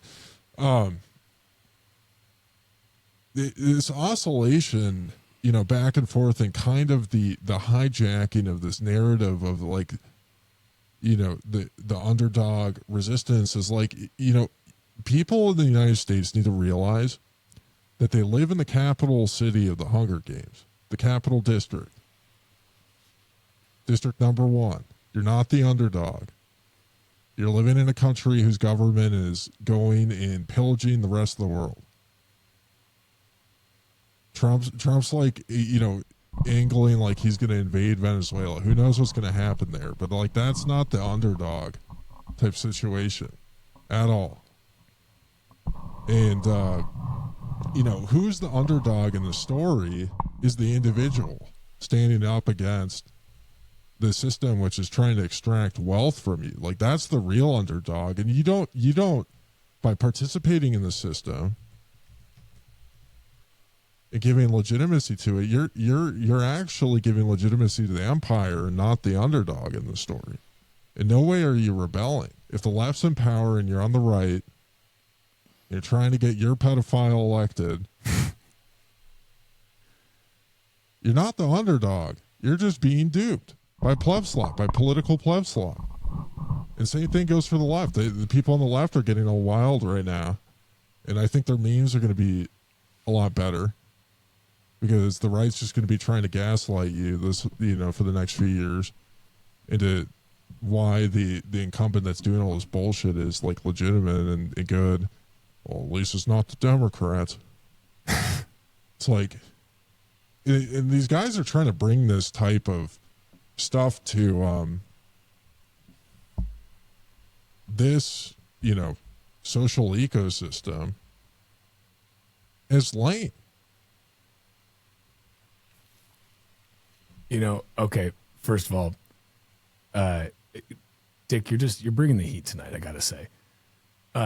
Second of all, I think political slop is like quite possibly the worst type of slop, right? Because it's just the most disingenuous. Like, because the ultimate goal of that slop, like at least the ultimate goal, hopefully, of most, hopefully, Bitcoin pleb slop is to get more people onboarded into Bitcoin. That's at least a righteous goal, right? That's a noble pursuit. And I think the ends justify the means in that case. And I'm talking specifically, I'm not talking about all the Bitcoin pleb slop that's out there right now, obviously. I'm not talking about Silent K pleb slop. I'm talking about orange pilling pleb slop, right? That's at least noble. Political pleb slop, it's like you're just slopping to try and convince people to vote for your side, because like that, like, is just the different side of like the same coin. Ultimately, it's just like, oh, okay, like who's going to steal more from me? Who's going to grow the government a little bit less or a little bit more, depending on what I like? Because they're both growing the government. Like, it doesn't matter. Who's going to print like a little bit more or a little bit less money? Who's going to give me more free shit? Who's going to send me another stimmy check? Who's going to, forgive my student loans? Like, who give me more free shit? It's like the meme, put it there. It's like, who's going to give me more shit? That's ultimately what political slop is catering towards. And it's just ultimately like, it's just kind of gross. And something you were saying though, Dick, it made me think, because I was saying, I made the statement, the left can't meme. And that's obviously right-wing pleb slop also, like just that statement, inherent. Like if we look at the meta slop. But I think what you were just saying that made me think of this is the reason that the perception has correctly been that the left cannot meme is because, at least for a while, the left was the incumbent, right? And if you are the incumbent, your memes are going to be just not quite as good, right? If you're the underdog, you have the ability to create a better mimetic narrative, I think, like just necessarily so.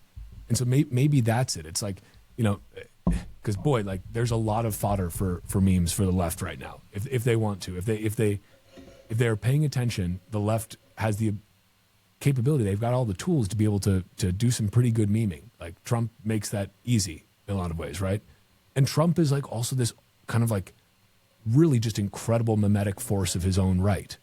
And it's honestly like, it's insane to see. The dude is like, love him or hate him or don't give a flying fuck. Like he is a unique individual and has a very unique energy about him. And boy, he is good at the pleb slop, man. Like, Trump is a master of pleb slop. That, I think, like, no one can deny that, right? And there's some truth behind a lot of his slop, but a lot of it is just complete slop. But there's the arguments to justify sending out $2,000 stimmy checks. That's slop. Like, the fact that he was talking about it while talking about 50-year mortgages at the McDonald's conference is just like mimetically beautiful somehow, unintentionally so, but really mimetically beautiful as Bitcoin's crashing. Like, there's so many layers to that. It's incredible. But there's Trump is he's a slop pusher. You know, every politician must be. Like, that's how they, you know, maybe I would say Thomas Massey is probably the least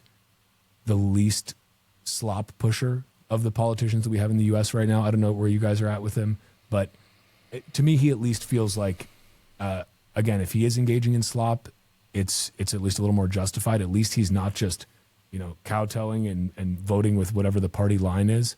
At least he has some balls to be able to say, no, I think that's fucking stupid.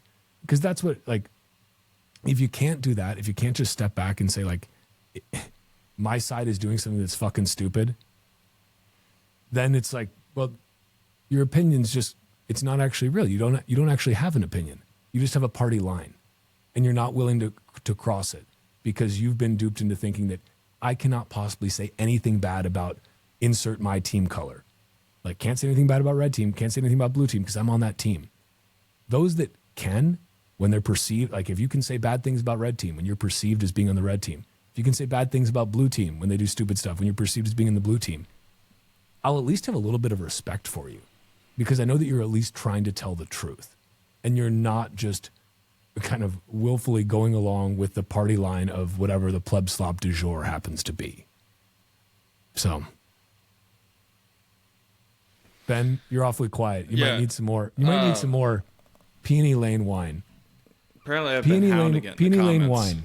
Peony Lane wine. It will make you less pleb sloppy, but it'll make you a little more sloppy. Yeah, I'm still working. So on I pretty much, you're killing it, dude. So I want to. Unfortunately, like, I pretty much always go the positive route, but where this is bringing me is a little bit of a downer in terms of, like, the discourse across slop lines. And so I had a post blow up on Threads last week, and it's never happened to me before, but I pushed the right button and I talked shit about socialism. And the slop I received in response for that was insane. And the memes were horrible. And everything sounded like a bot. Like, every post that was long was just, like, frustrated. Like, what are you even talking about? It was the same thing over and over, the same people saying the same stuff. And unfortunately, it made me think about the times where, like, I've said something jokingly anti-Bitcoin that people who didn't know me saw it and didn't know I was joking or something like that. And I got the same kind of responses from Bitcoiners. Very sloppy responses that were all repeating the same thing, all, like, not getting it, just disconnected. And, you know, part of that's just, it's social media. I don't have time to know who you are. I don't have time to hear you out. I'm just going to respond quickly.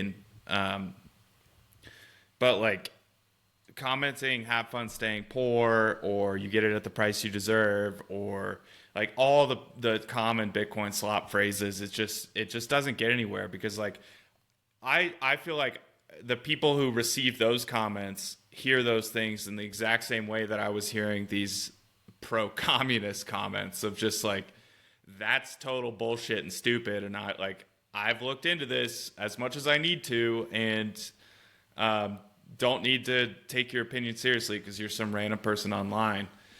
And it's unfortunate because taken to the extreme is what most of us are seeing is in terms of the political slop, and, like, the downstream effects of that are people getting sucked into the political slop and posting on social media that if you voted for Trump, I'm not friends with you anymore. I don't want to associate with you anymore. And coming from a place where most of my friends throughout my entire life and me throughout my entire life voted Democrat and the Socialist Democrat. It's harmful to relationships because those conversations are difficult to have because people are so sucked into slop and not willing to go deeper than that. And these triggers are like somehow ingrained into our minds that you need to get triggered on these certain statements. And I don't know how they do it, man. The CIA or whoever this is incredible at what they do, because it's working and it's dividing us and it's frustrating and it's really fun to pick a team in a duopoly. It just sucks when that really matters. Like, I am hardcore Coke dude. Fuck Pepsi. But that doesn't matter.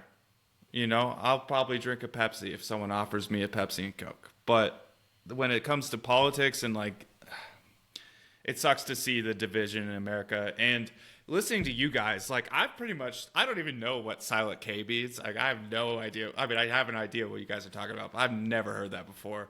And you guys are so much more deep into the world of the Knots versus Core movement. And Walker, like, I've heard you talk about it and I've seen you talk about it. And I'm like, damn, I just have no interest in it. It's just not something I'm interested in. And I'm just like, I'm just trying to be me online. But so like, I don't care to take a stand on that.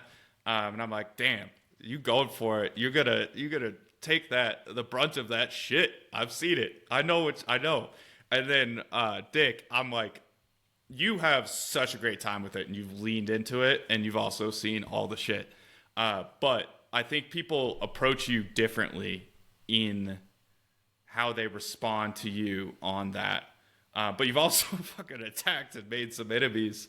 It's been hilarious. Like, I've never watched Matt Crater's show. I just don't watch YouTube Bitcoin content, personally. And, but he shouted me out a number of times and I appreciate that. And I've watched those to see what's up and seems like a great guy. I've never met him. But just like having that context of like, this seems like a nice dude. And then like knowing Dick, I'm like, this is a great dude, like very thoughtful. And seeing these, it's wild, man. Things are so heated up and it's all these like people that I know that are so great in so many other contexts and are riled up into this us versus them mentality. It's hard to watch. And I think that's why I've kind of muted it out. It's also just like, I feel like I formed an ambivalent opinion about it pretty early and was surprised that it's still going on, honestly. Like now I kind of get why, I guess, but like for a little bit I was like, damn, they're still talking about that. So I applaud you guys for being vocal about your opinions in public. And I guess this is my coming out party to the few people watching that I don't care. I'm good. Yeah, I guess in the Dick Greaser way of saying it, he'll be disappointed in me calling myself a pleb that my opinion does not matter here. Dude, you're a pioneer. You're here. But I mean, you could definitely anybody has the right to say I don't really have a strong opinion on the subject because I just don't know about it. More people should actually take that stance. That's a reasonable. That's a very reasonable and sensible stance to take. Go ahead, Dick. Like if somebody's going to ask me about quantum resistance at Bitcoin, which I've spent no time understanding because it just sounds like a bunch of fear slop to me, but it could be a real issue. I just haven't ever prioritized it, but I just don't really have an opinion on it because I don't know. It's just not my expertise. Like, most of like the journalism I practice is engaged in like the social aspect of this stuff. Yeah, I mean, it's, I'm kind of amazed that, the reason why this debate goes on, and I've kind of wondered if, this whole movement has just been like an elaborate performance art trolling campaign whatever's going on, there's a lot of sophisticated individuals that are very like knowledgeable at manipulating people, both from like the just like inherent like language and talking, but also like what you were describing, Ben, is there's this game of influencing perception online with bots, you know, and really artificially amplifying stuff. And I think there's a lot of that, you know, this is something that was discussed a lot in the block size wars, is there was a lot of pseudo spoofing happening within the various factions that were arguing with each other. I don't think it was as clear oversimplification to say small blockers versus big blockers, and I think it's a oversimplification to try and paint it as like core versus ocean and crater. But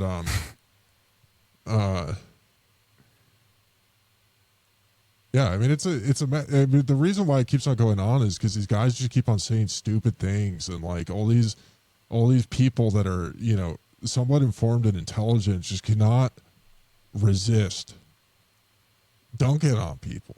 Like you got a pleb coming out here issuing the most retarded purity test based on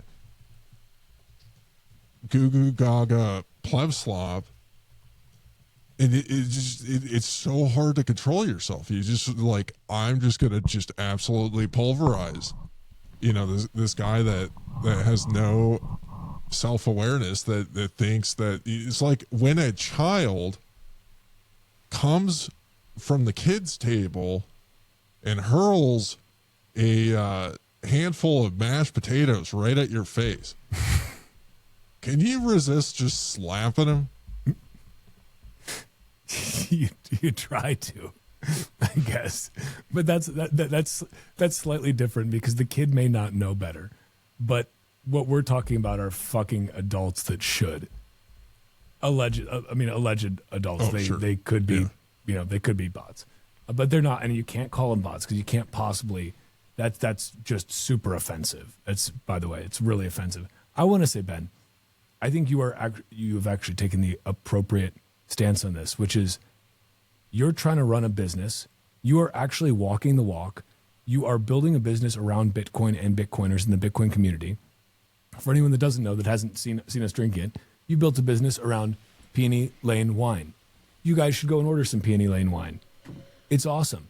Ben accepts Bitcoin for it. He went and started selling it at farmers markets for Bitcoin, having a Bitcoin accepted here, and then you changed it to a Bitcoin preferred here sign, if I remember correctly. That's like, for those of us that have been following your journey, I think it's been fucking amazing. Like, it's been amazing to see, because you actually walk the walk and you talk the talk and you drink the drink and you wine the wine and you all the other things.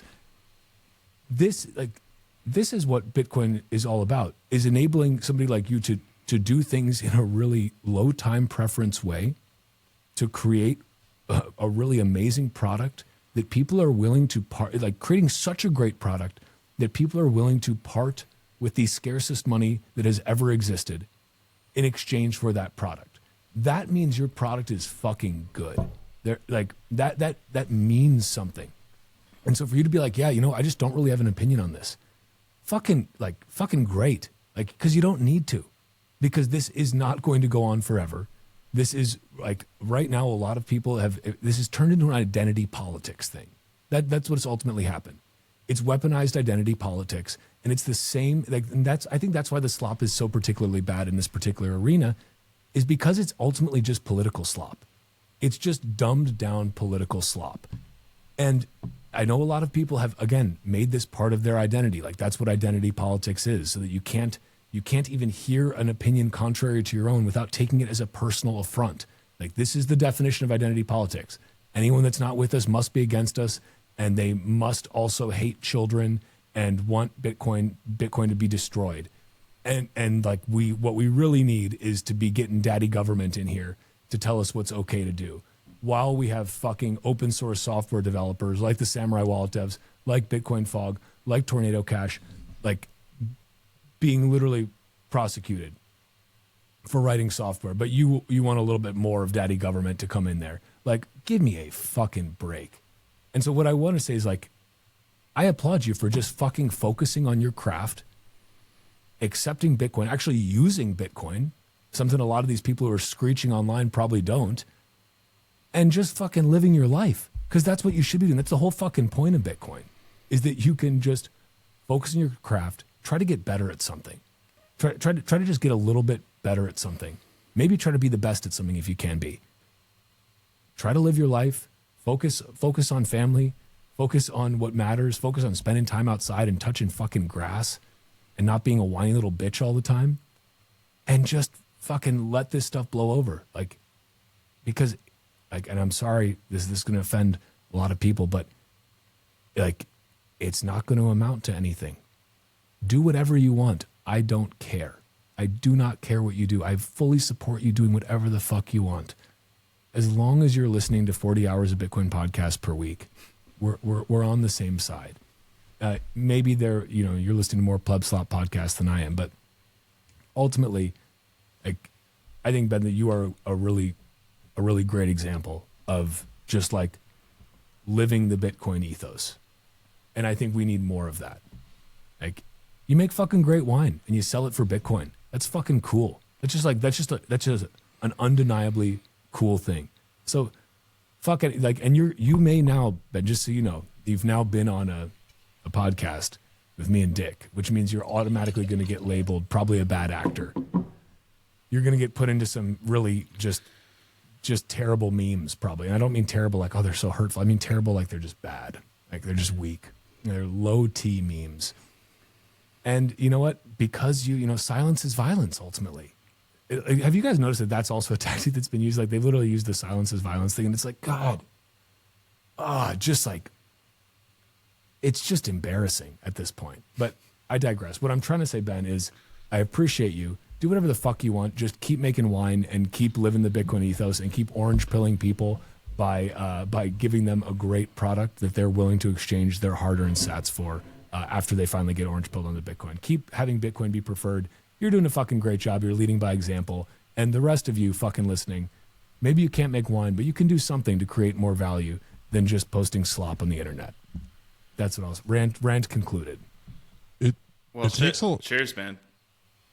Takes a lot of courage not to join the bandwagon. You get to do it. You get to do whatever you want to. It's your decision. And if you choose not to, you got to see that there's more than just the bandwagon. And I think the best thing about what I do, like the world that I've been able to see in Bitcoin, is I don't just see like a bunch of influencers. I don't see a bunch of people arguing about stupid shit. Core knots, like that's one of many stupid shit arguments. Is I interact with people who like really fucking care about the mission and they really care about the connections. And I've really cared, like I was the same way. So it's just been the perfect opportunity for me to connect with people who really care about Bitcoin, and connecting with other Bitcoiners. And a lot of that is like loneliness in the sense of, I have a few Bitcoin homies around, but I need more. And I don't know. The thing that kept me going, like found Bitcoin, freaked out, Bitcoiners started buying my wine. And then at the bottom of the bear, some Bitcoiners really made a point to pay in Bitcoin. And I held that Bitcoin. And I'll always remember that because it was a pretty low time in my life for more than just Bitcoin reasons. So I really felt that. It's really been there for me. And the community aspect of Bitcoin is not something that I just like the Twitter community, the people online. It's these people who like really make a meaningful difference, really care, and really want to vote with their money and see Bitcoin succeed. And I don't think a lot of people really get to see that. I'm the outlet for a lot of people. They've never bought anything with Bitcoin before. I can't. It's special every time. I can't tell you how many times people have told me this is the first thing that I've ever bought, like physical thing I've ever bought with Bitcoin. And that's telling to me that like people need more of these connections. So yeah, I'm doing it. It's obvious that I should be doing it. It's obvious that every business should be doing it, but they're not. And I hope that more and more do, and it becomes desensitized to spend your Bitcoin. Or I get less and less people saying that you're the first place I ever spent my Bitcoin. You know, that means we're winning. That means we're doing great. And it's hard to see the fighting because we're like, I don't care where you land on core versus knots. I care that you use Bitcoin as money. I care that we take money printing away from the state. And I don't know. I have this unique perspective in the sense that I'm always interacting with that. I have people that are like, it's due to some frustrating alcohol regulations. It's harder to buy my wine with Bitcoin than it is fiat. And for years, literally the only way you could buy my wine with Bitcoin was to text me, to DM me, and I would send you an invoice that would expire in an hour. So I'd have to send 4 invoices until you checked your DMs. And it's hard, but people are like, I have to pay with Bitcoin. And it's not just online. Like when I had that tasting room, or when I had the farmer's market stand, so like, you know, it was maybe one person a week would pay with Bitcoin. And those people were so pumped. One of my favorites is, one, I had a guy wait 40 minutes standing next to me for a block to clear so he could get his lightning wallet filled so he could pay with Bitcoin. And another one, a dude came up to me and introduced himself. And I asked him his name, and he said, "My name's Ben." And he said, "I want to pay with Bitcoin." And then I asked him if he was on Nostr, and he said yes. And it was just like this, like, what the hell? Like, that doesn't happen. I don't know, man. Another one, an incredible story, to round out the shitty telling of that last story. I had my first year selling it for Bitcoin. I had just gotten, like, Dan Held came up and bought wine from me randomly. And I didn't even have a Lightning wallet yet. I didn't know how to use Lightning. But a couple weeks later, I figured it out, and a woman comes up, and she goes, "You accept Bitcoin? You're into Bitcoin?" And real quick, she's like, "I got to go get my husband." And she, like, disappears. I'm like, whatever. This is kind of hilarious, getting her husband. I get it. And she comes back up, tailing her husband, and she goes, basically, like, presents him, like, "Talk to him. Please talk to him about Bitcoin." And this guy just, you know, he vacations in Telluride and lurks on Twitter, would never have met him there. But met his wife, who introduced me to him, and it was like, he was just craving this connection to other Bitcoiners, and I was too. And he's just like this great guy who cares about his family and, like, has the same morals as me, and found Bitcoin and wants Bitcoin to win, and wants other Bitcoiners to win. Like, he makes a point every year to buy wine from me, just as like hey, you're doing the right thing. I want you to win. And there's so many people like him in Bitcoin that the arguing, the calling names, the division just makes me laugh, because the difference between Bitcoiners and the rest of the world, as far as like how much we agree, is just so large. I don't think people, like, when you just live your Bitcoin life on Twitter, you don't see it. And when you go to conferences, you get pissed off about all the shitcoinery, whatever. But there is so much good intention and good hearts in Bitcoin. It hurts to see the division, and I'm really happy I get to see the bright underbelly. Dude, first of all, I love the stories. And I think that the story about the dude who's just like lurking on Twitter, or formerly Twitter, now X, and but buys wine from you in Bitcoin every year. That's just a normal fucking person, right? Who's like, yep, I bet that dude, if I had to guess, I bet he doesn't give a fuck about the core versus knots debate. Like, I bet he doesn't have a strong side pick there. I bet he's not accusing other people of being, pedos and everything. Like, I bet he's not doing that. He's probably just trying to provide value, be a good husband and maybe father, to his family. And he's putting his money where his mouth is. He's voting with his wallet, voting with his feet, and he's actually spending Bitcoin. Like, I don't know. That's like that's a fucking Bitcoiner right there. You don't have to get rage baited into every fucking little thing. Like that's some fiat mentality stuff. That's not to say you shouldn't care about anything ever. It's not to take the other extreme. You should care about things. We're all here because we care very deeply about Bitcoin. That's why, and we care deeply about podcasting about Bitcoin. These are things that we we hold very dear, right? And we believe are meaningful. But like, either extreme is not good. You don't want to you don't have to be susceptible to every little psyop that comes along. And I'm not saying it's a psyop, guys. Anybody who wants to can probably very selectively edit this, and I hope that they do. Like, please clip this. Make me more of a villain. I am happy to be a perceived shield on this is really the role of, this is what it comes down to. This is the role of the podcaster, right? The role of the podcaster is to basically be the you're not the developer. The developers are the tip of the spear, right? They're the ones like writing open source software, whether that be on Bitcoin's layer 1, whether that be on Lightning, whether that be on Cashew or Fediment or Arc or any of these other things that are coming up that I still need to learn more about. Like, the developers are the tip of the spear.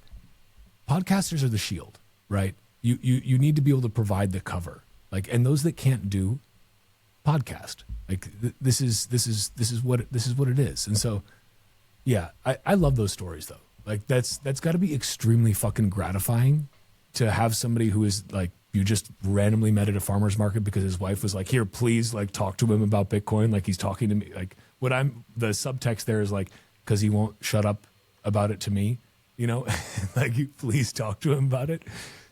And you know what? Like, that's awesome. I bet she enjoys the hell out of your wine.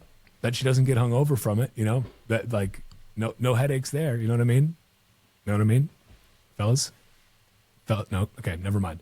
But really, dude, I love those stories. It was definitely a please talk to him. And I was like sitting there like, if I had a girlfriend at that time, she would be saying the same thing. And that's why I didn't have a girlfriend at that time. So lucky he found a real one. But yeah, there's so many people in Bitcoin who just, like, when you're doing the right thing, they want you to win. And this comes back to the quality of connections versus quantity, that dichotomy we see on Twitter, where it's hard to break through the noise when you're really going for quality. I kind of brought up Stack Hodler earlier because he's one of the few that I think really talks in that super high quality way, but gets massive engagement. And I brought it up because he called me a good writer today, and I just wanted to brag, honestly. And he posts beautiful pictures with it. He posts beautiful pictures with it as well. That I like. Like, we need to normalize sharing beautiful things more. You see a lot more of it on Nostr, actually. You see a lot more of it on Nostr.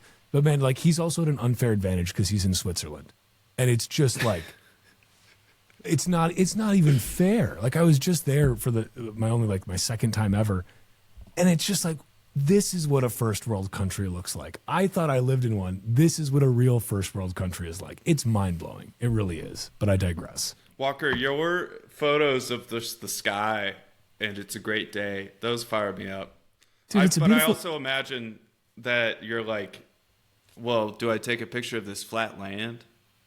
Yeah, because I'm in the fucking Midwest. Yeah, like you have to look up at this guy. I get fucking rub it in you. You mountain guy living it probably barely a mile high and thinking you're above the clouds. This is ridiculous. But no, it is true. That this is why I post the sky, and because it's a reminder for people to look up. And for anyone who doesn't know what Ben is talking about, I routinely, when it's not gray and disgusting in the Midwest, which it is right now and has been for a few days, which is why I haven't posted anything. Need to do like some black and white noir style, just to spice it up. But I just walk outside, and when I'm outside, I just take a picture of the sky and just post it and remind people it's a beautiful day to be alive, because it is. Every day that we're still on this planet and not 6 feet under, being chewed on by worms and such and re-ingested into the earth. Like, it's a beautiful day to be alive. But yeah, I've had like multiple people tell me they like that. And honestly, I was just trying to figure out like what's something I can consistently do on Nostr that's going to add positivity to people's feeds. Because there's so much fucking like negativity on X and algorithmically driven negativity. And this is one of the reasons I love Nostr. And so I was like, what can I do to actively contribute to this positive space? To this being like a space that is a pleasure to come into because you're met with positivity. And so that's like, it's my little, like, I'm not a musician or something. There's a lot of cool musicians on Nostr. I saw a guy recently, like, just like playing the shit out of a fiddle or violin. I'm not sure which one calls it. Depends on the kind of music you're playing, I guess, but I'm pretty sure it's just the same instrument. I'm no expert here, but that's just fucking cool. Just playing a violin / fiddle, getting zapped sats, spreading positivity to the world. Like, or you, Ben, it's like, yeah, just wine posting about grapes. Like, I love, by the way, this is just like a small thing. I love that on your corks it says like skin to skin. It's like just like a nice little touch, It's a nice little touch. It's the little things that matter. It's the little things that bring you just a little bit of joy. It's the little things that aren't pleb sloppy, I guess is what I'm trying to get at there. Dick, your thoughts on little things? I think I need to do more cigarette posting of cool places I'm smoking cigarettes. You do. Like, I just thinking about you smoking cigarettes allows me to live vicariously a little bit. Because, man, I'll just say, like, I loved cigarettes. Like, really, I mean, fucking cigarettes are great, right? Like, I also, this is a slight sidebar, but I wonder how much healthier the United States would be, how much less morbidly obese. Like, we wouldn't need Ozempic and Mounjaro and all these fucking poisons, GLP-1, whatever, inhibitors or whatever the fuck they do. We wouldn't need those if people were just still ripping grits regularly. We wouldn't need them. Like, look at the fucking French. Like, yeah, they may be a little bit fucked right now for other reasons, but at least they're still skinny. At least they're still skinny. And it's like, which one is worse? Smoking cigarettes or being obese? Like, I'm going to go with being obese is probably worse than smoking cigarettes. There, I said it. So I think you need more cigarette posting. You cigarette post after this, I will zap it. You have my word. I just got to say, like, I mean, there's something incredible about that. Because you think of like the bar environment, like I don't hang out at bars that much, but a lot of people do. A lot of our society is around like gathering together centered around alcohol. And I think this has kind of dropped off a little bit. It's not inherently a bad thing, but you think about a bar, it's loud, there's oftentimes music. It's hard to actually connect with the people there. It kind of, it can create these weird dynamics. But you go outside and you smoke a cigarette and you have these awesome connections with people. You're not sitting there on your phone and the music isn't blaring. You can actually talk to somebody. I just think like, cigarettes are positive more besides just like a healthier or alternative to Ozempic. But I think that, the tobacco is a way to really connect and have this meaningful experience, with other people. There's something memorable about smoking a cigarette with somebody. This is why, like, I try and, when I go to Bitcoin conferences and stuff, I try and smoke cigarettes with as many people as possible. And I like to offer them cigarettes. It's not because I'm a spokesman for Marlboro, but I think it creates this special experience. But yeah, I don't know. I mean, I think like it's something that I'm really passionate about is trying to encourage the people that I like as much as possible. Like, it's something I put a ton of effort into. I spend a lot of time talking with people in group chats, and I take the time to appreciate and consume stuff that people send me, if they say, hey, I want you to read this or listen to this or, you know, whatever, like I will take the time to do it.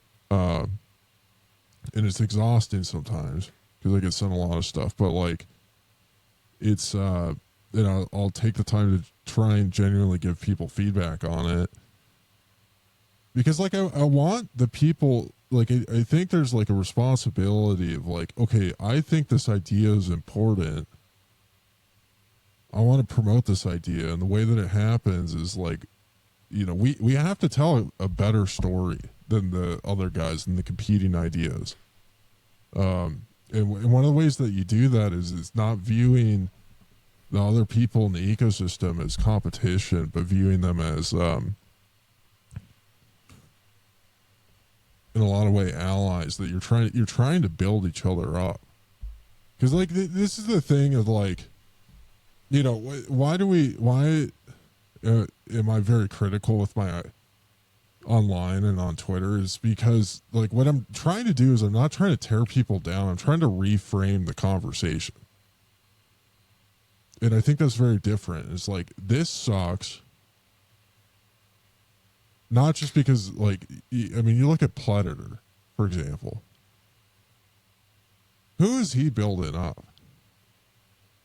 What is he putting out? He's the mall cop, just making everybody's life more difficult. And like, he has some bangers now and again, and he has some self-awareness. Like, you know, he'll admit where he's wrong. I don't think he's all bad. But he's not really telling a compelling story. He's just like highlighting a bunch of nonsense. And like, maybe that's like a useful thing to some extent. I think he's a little bit over the top and he gets, you know, office rocker sometimes, but like maybe he has a useful role in the larger ecosystem. But like, I think it's the purpose of the criticism is to present something of value that's interesting and good. You present an alternative. And like, I think where a lot of people kind of take a misstep is they don't present like a good alternative. They present another bad alternative. Like their criticism or reframing is kind of leads into that, like the last cycle it was Swan. Like Swan isn't all bad. Like I'm not an anti-Swanatist. I think Corey's pretty retarded right now. Like, I hope he gets his shit together. The poor guy. He's just embarrassing himself. But, like I'm really rooting for Corey. I want Corey to get his shit together and tell a compelling story and, like, do something interesting. Other than just bitching about Tether all day and, like, you know, defending, you know, just, like, kind of a poor decision-making process. Yeah, I don't know. I mean, somebody asked me in the chat, I listed off like a ton of names of people that I really like. And, I don't know. I guess the Twitter world is different than listening to our podcast or like engaging with, but yeah, I mean, it's in your own self-interest to get out there and try and build up people that you like. So that's actually I think a very fundamental point. This idea, and with regard specifically to Predator, I think that Predator's heart is in the right place. And like, I've started posting, you know, the Norman Rockwell free speech painting, you know, the guy standing up at the assembly or whatever, like. And, you know, what I put together was, I thought, a pretty concise meme, which was just that with the text, I agree with Predator, you know. And now anytime I agree with Predator, I post that meme just because I think it is important to, again, when I see things that I like, I want to reward that with my attention and also my memes. Like that's, you know, I'm a simple man. Like I see something I like, I post a meme in response, maybe quote tweeting it. And I can only quote tweet it because he was only on Nostr for like 5 minutes when he rage quit Twitter and then went back to Twitter. That aside, I think that his heart is in the right place. But your point, I think, more broadly is that if you're only ever against things, what are you for? Like, what are you for? It's easy to make the case of what you're against. That's really fucking easy because it's necessarily reactionary. And this is not just me. I'm not trying to rag on Predator specifically. I'm talking broadly now. It's easy to just be against things. It's easy to just be the contrarian. Just take whatever somebody else says, flip it around, and you get to be the cool contrarian, right? But like that's not. And again, I'm not talking Predator because I know you're going to listen to this because you get your 40 hours per week. I'm sure. I'm not talking specifically about you. I'm talking broadly. If you think it applies to you, that is you internalizing that. That's okay too. That's what your 40 hours per week should do. You should internalize that 40 hours per week. But if you're only ever against things, if you're only ever contrarian, if you're only ever saying what you are anti, not what you're for, not what you're pro, then like you don't actually have an opinion about something. You don't actually have a let's say a position on something. Like you need to be for something. Like and one could argue in Predator's case, again, not specifically singling out Predator, just using him as an illustrative example. I think Predator is for Bitcoin. Whatever that means to him, right? I think all of us are for Bitcoin. We're also all for podcasting, right? I don't know Predator's thoughts on podcasting. I think Predator should start a Bitcoin podcast, actually. I think if Predator started a Bitcoin podcast, it would be, first of all, just very cathartic for him. Because then he doesn't just have to, like text is such a clumsy medium. It's such a clumsy medium. It's multiple degrees of separation away from the thought actually getting into another person's brain. When you speak, and granted you could make the argument that, well, yeah, when I can write things faster than I can speak them, and someone else can read them faster than they can hear them. But like there is something different when it is going directly from that podcaster's mouth into your ear holes. Something magical happens. And so what I would say is that if you're always anti-everything, try to start a podcast at least. Try to start a podcast, and because at least you can be pro-podcasting. And once you stand for something, you may find that you stand for more things. You may find that you're behind more things. You're pro more things. Maybe you're not a contrarian as far as everything goes.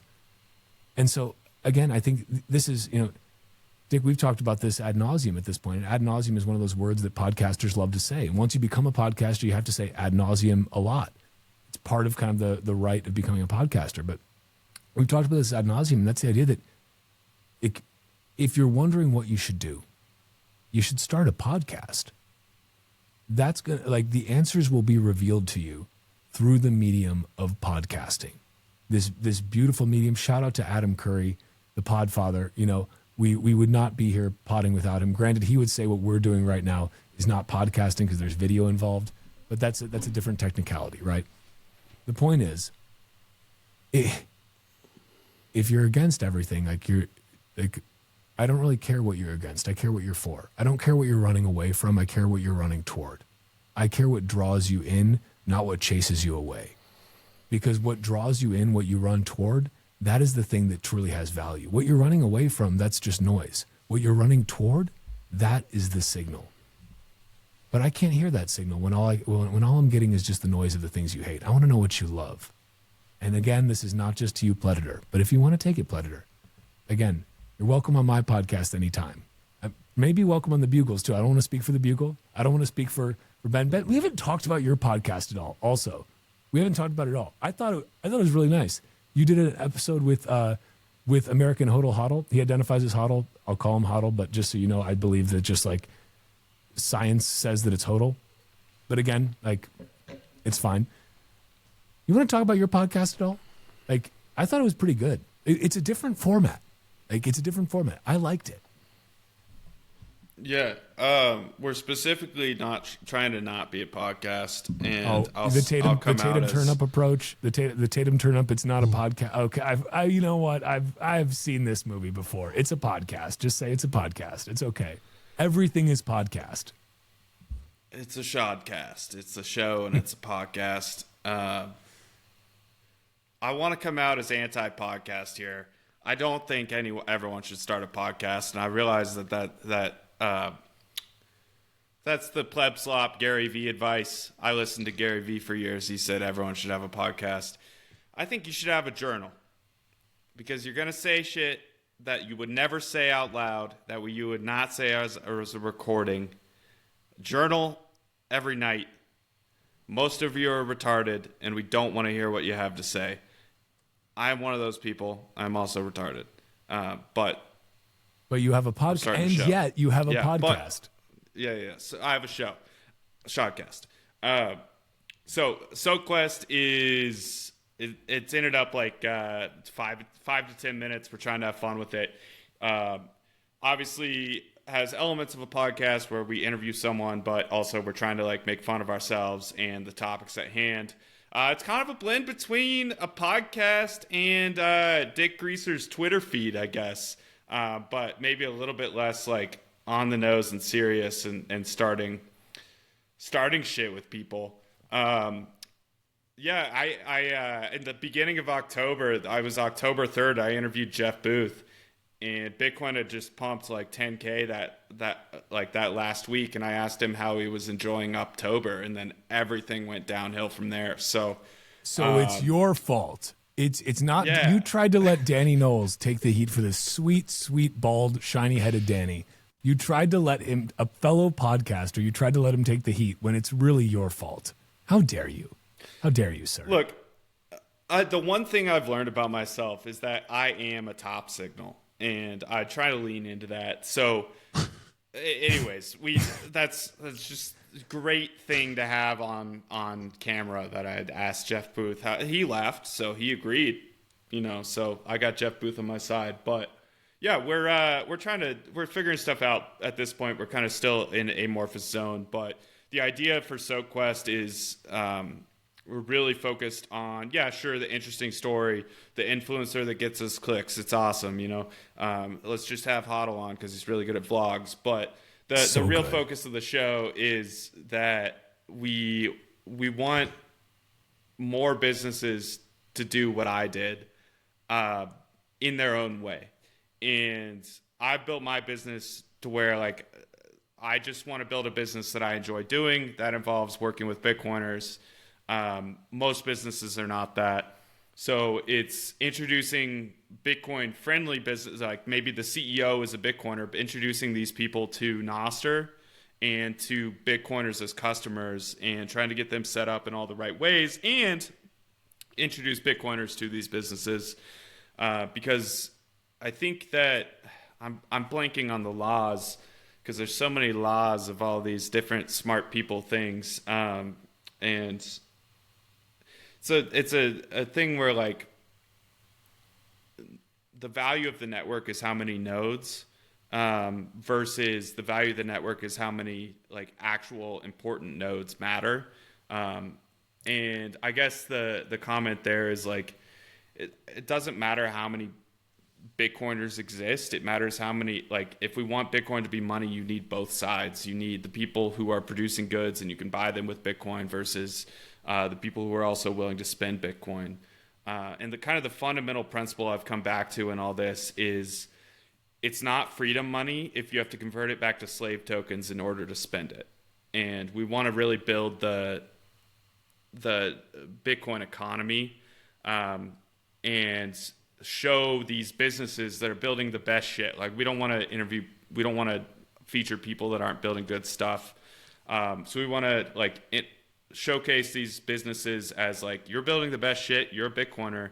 The opportunity to be the leading brand within this category, within like the brand that Bitcoiners think about is so large. It's like early days for this. You can just be the first, like Sote, Salt of the Earth, the first electrolyte company that adopts Bitcoin. Like now every Bitcoiner like wants those fucking electrolytes because they're high quality as well. And the opportunity's there, and there's tons of Bitcoiners who want to have it. So, it's a circle, and it all comes back to that. I've got several comments. I'm going to try to say them in reverse chronological order, and I'm going to forget a couple of them. First comment, the Bitcoin slave token thing, grade A Pleb Slop. Grade A Pleb Slop, but it's outstanding. Like that is the cream of the slop, as they say. The second one, I forgot already. The third one, just given the name of the podcast, what is it? What is SoapQuest? Are you Mormon, or is that too personal? Honestly, little insulted that you would feel comfortable enough to ask that. It's a podcast. No. Okay, you're okay. It's a podcast. Is your podcast title a reference to the Mormon soak? Would be my follow-up question. No. Yes, because it's fun, because it gets your brain going, and we're trying to make fun of ourselves. But no, I don't know. I had a group chat called Soak Quest, and the idea was just like, we're fucking in this together, and we're gonna marinate in all these ideas. Oh boy. And it's just a great group chat name. So, okay, I wish I remembered the second one, but now I've just been too derailed by the talk of marinating and soaking. All right, can you explain? I know a lot about Mormonism, but I've never heard this term. You don't know the term the Mormon soak? No, is that where they baptize the dead? No, or what is it? But Ben, you know what I'm talking about, right? Do I need to? I'm just gonna, because I don't want to. I don't want to have to actively explain this in my own words. So I'm going to, okay, first of all, it's about sex. It's about sex, but not sex. You want to do it? You want to do it? Yeah, I don't need you to be clipped into any other. Yeah, they're going to take this. The silent K's are going to take this and run with it. So Ben, it's better if you do it. You're still agnostic. Yeah, it's not sex if you don't pump. So if you just go in and stay there, you're not disappointing God. I don't know why Mormon God and Christian God are different on this topic. And I noticed that you called Mormons Christians, Walker, earlier. And I'm not going to step into that. I don't know if I did that. I'm not going to step into that. I don't know if I don't. When did I do that? Whoa. You did. But not that I would touch this. I've seen the Book of Mormon, okay? Like, it's a fantastic, fantastic musical. It's outstanding. Anyone who hasn't seen the Book of Mormon, written by Trey Parker and Matt Stone, should absolutely see it. It will clear up any confusion you have about Mormonism. Maybe just another thing. What's the Scientologist version of the Mormon soak? Now that Dick understands what the Mormon soak is, which is just soaking one's member without pumping, and sometimes they have a friend who will just jiggle the bed for them. Because then it still doesn't count as long as you're not doing the action, apparently. I thought this was all like an elaborate joke. I really did. I was like, that's the stupidest fucking thing I've ever heard in my life. There's no possible way that people actually, apparently they do. Apparently that it's actually a real thing. It's mind-blowing that it is, but it is apparently. Could you carry that over into crypto? Like, it's not a pump and dump if you don't if you don't buy the tokens pre-mined, it's not a pump and dump, maybe. Yeah, I mean, because realistically, soaking is just without the pump and dump. Right. Anyways, Dick, would appreciate your feedback on whatever question was asked. I forget. I mean, it's all interesting. I've been going down this rabbit hole of Scientology and Bitcoin. The Scientologists are here, folks. They are. Do we need to speak about the person who's... You got to be really careful. I just want to say, I'm more worried about the Scientologists than I am about the Silent Ks. Like I don't know how many of the Silent Ks are also Scientologists in disguise. I don't know. I don't want to make any accusations. But the Scientologists are a litigious bunch. And they've got Tom Cruise on their side, who I think is I think he's the ultimate action star. But he's also a Scientologist. There's a great documentary called Going Clear. If you haven't seen it, you really should. Scientology is,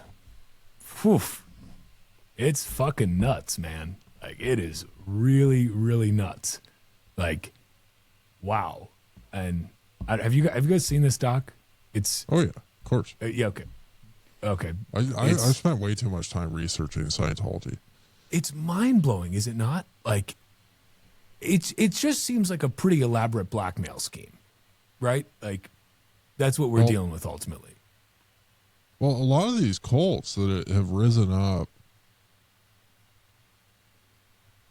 I don't know when they really started. I guess the 60s and 70s. I mean, it all coincided with MK Ultra. And Mark Goodwin put out this really interesting article really good article because it was like a summary of a lot of research. I was familiar with almost everything in the article before, and it was just like a really good aggregation. But it's a series he's working on. You can find it if you search through Unlimited Hangout. It might be kind of hard to find, but it's definitely on there.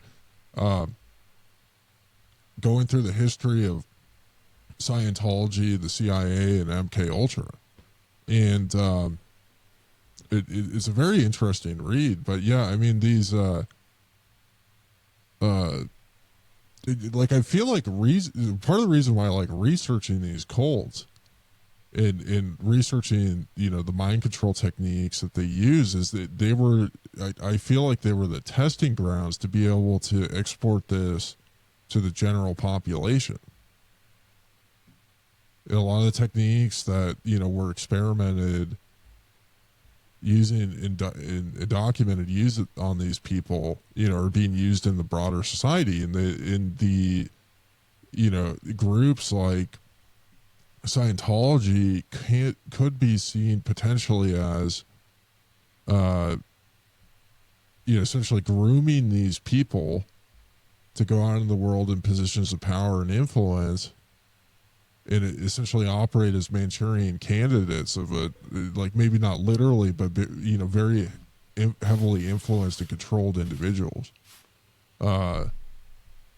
And so it's interesting to see the cross section between groups like that and the Bitcoin ecosystem.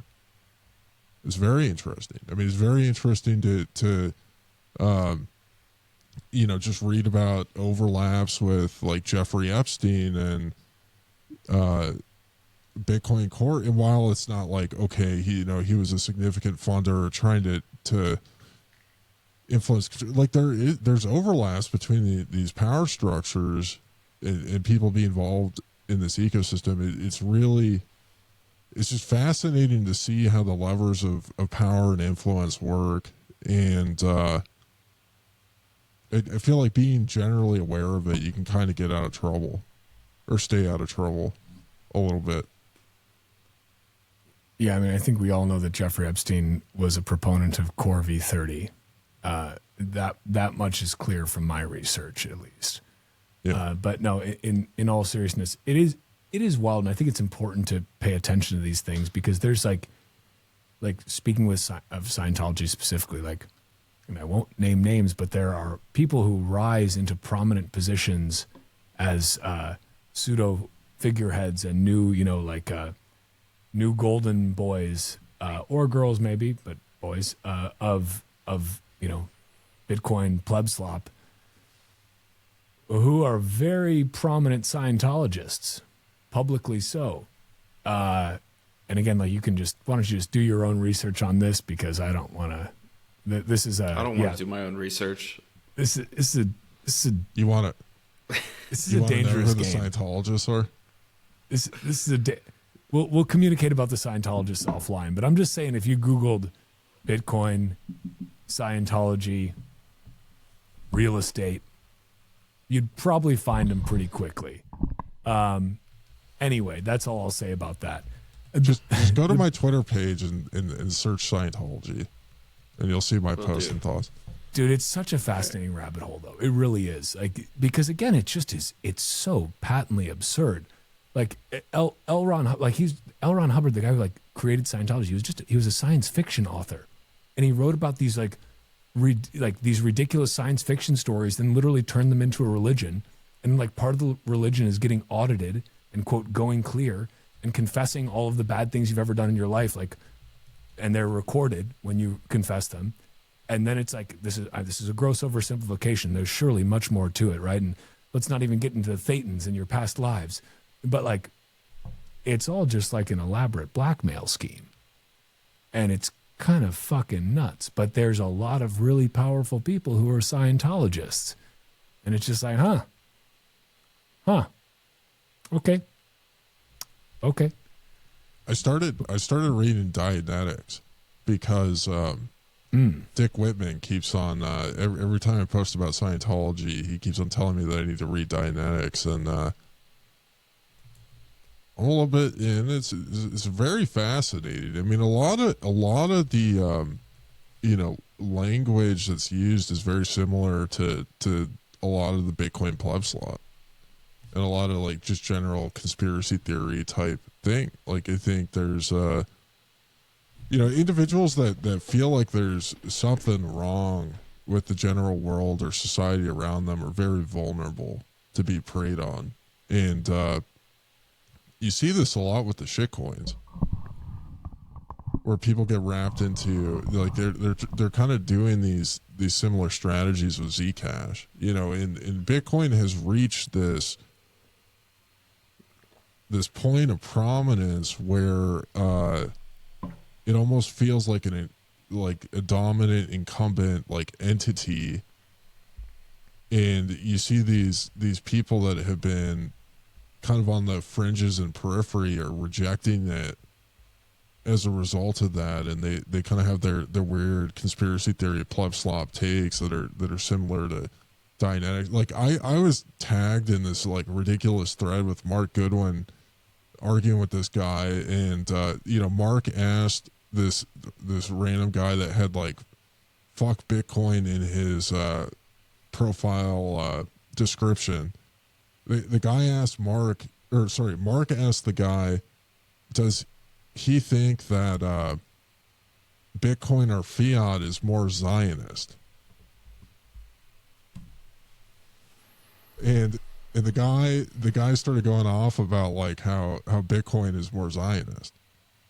And I was like, this is such a weird dynamic that we're in, where the conspiracy world of like, you got Catherine Austin Fitz, who's concerned about, she's always hated Bitcoin, but she's concerned about CSAM. So she's using those guys as talking points to delegitimize Bitcoin. Her solution in the world is going and spending cash on Fridays and using credit unions. So like that's her resistance strategy, and just being a Luddite. Wait, I don't even know who this is. Who is this? Ben, do you know who this is? Dude. Okay, she's can you educate us, please, Dick? Yeah. Here, let me look up. She had like a role in government at some point. I think she worked for the Bush administration, but she's like big in like the anti-surveillance world. The name is like vaguely familiar, but I don't know. It's not like I can't say this is somebody that I'm like tracking actively. She's big in the boomer slop conspiracy theory world. Like, oh yeah, she's like a big deal. Like anti, like yeah.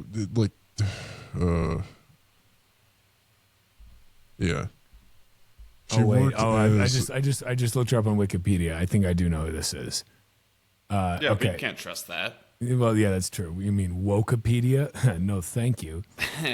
Catherine Austin Fitz, born December 24th, 1950, is an American investment banker and former public official who served as managing director of Dillon Read & Co. and during President George H.W. Bush as United States Assistant Secretary of Housing and Urban Development for Housing. She has widely written and commented on the subject of public spending and has alleged several large-scale instances of government fraud.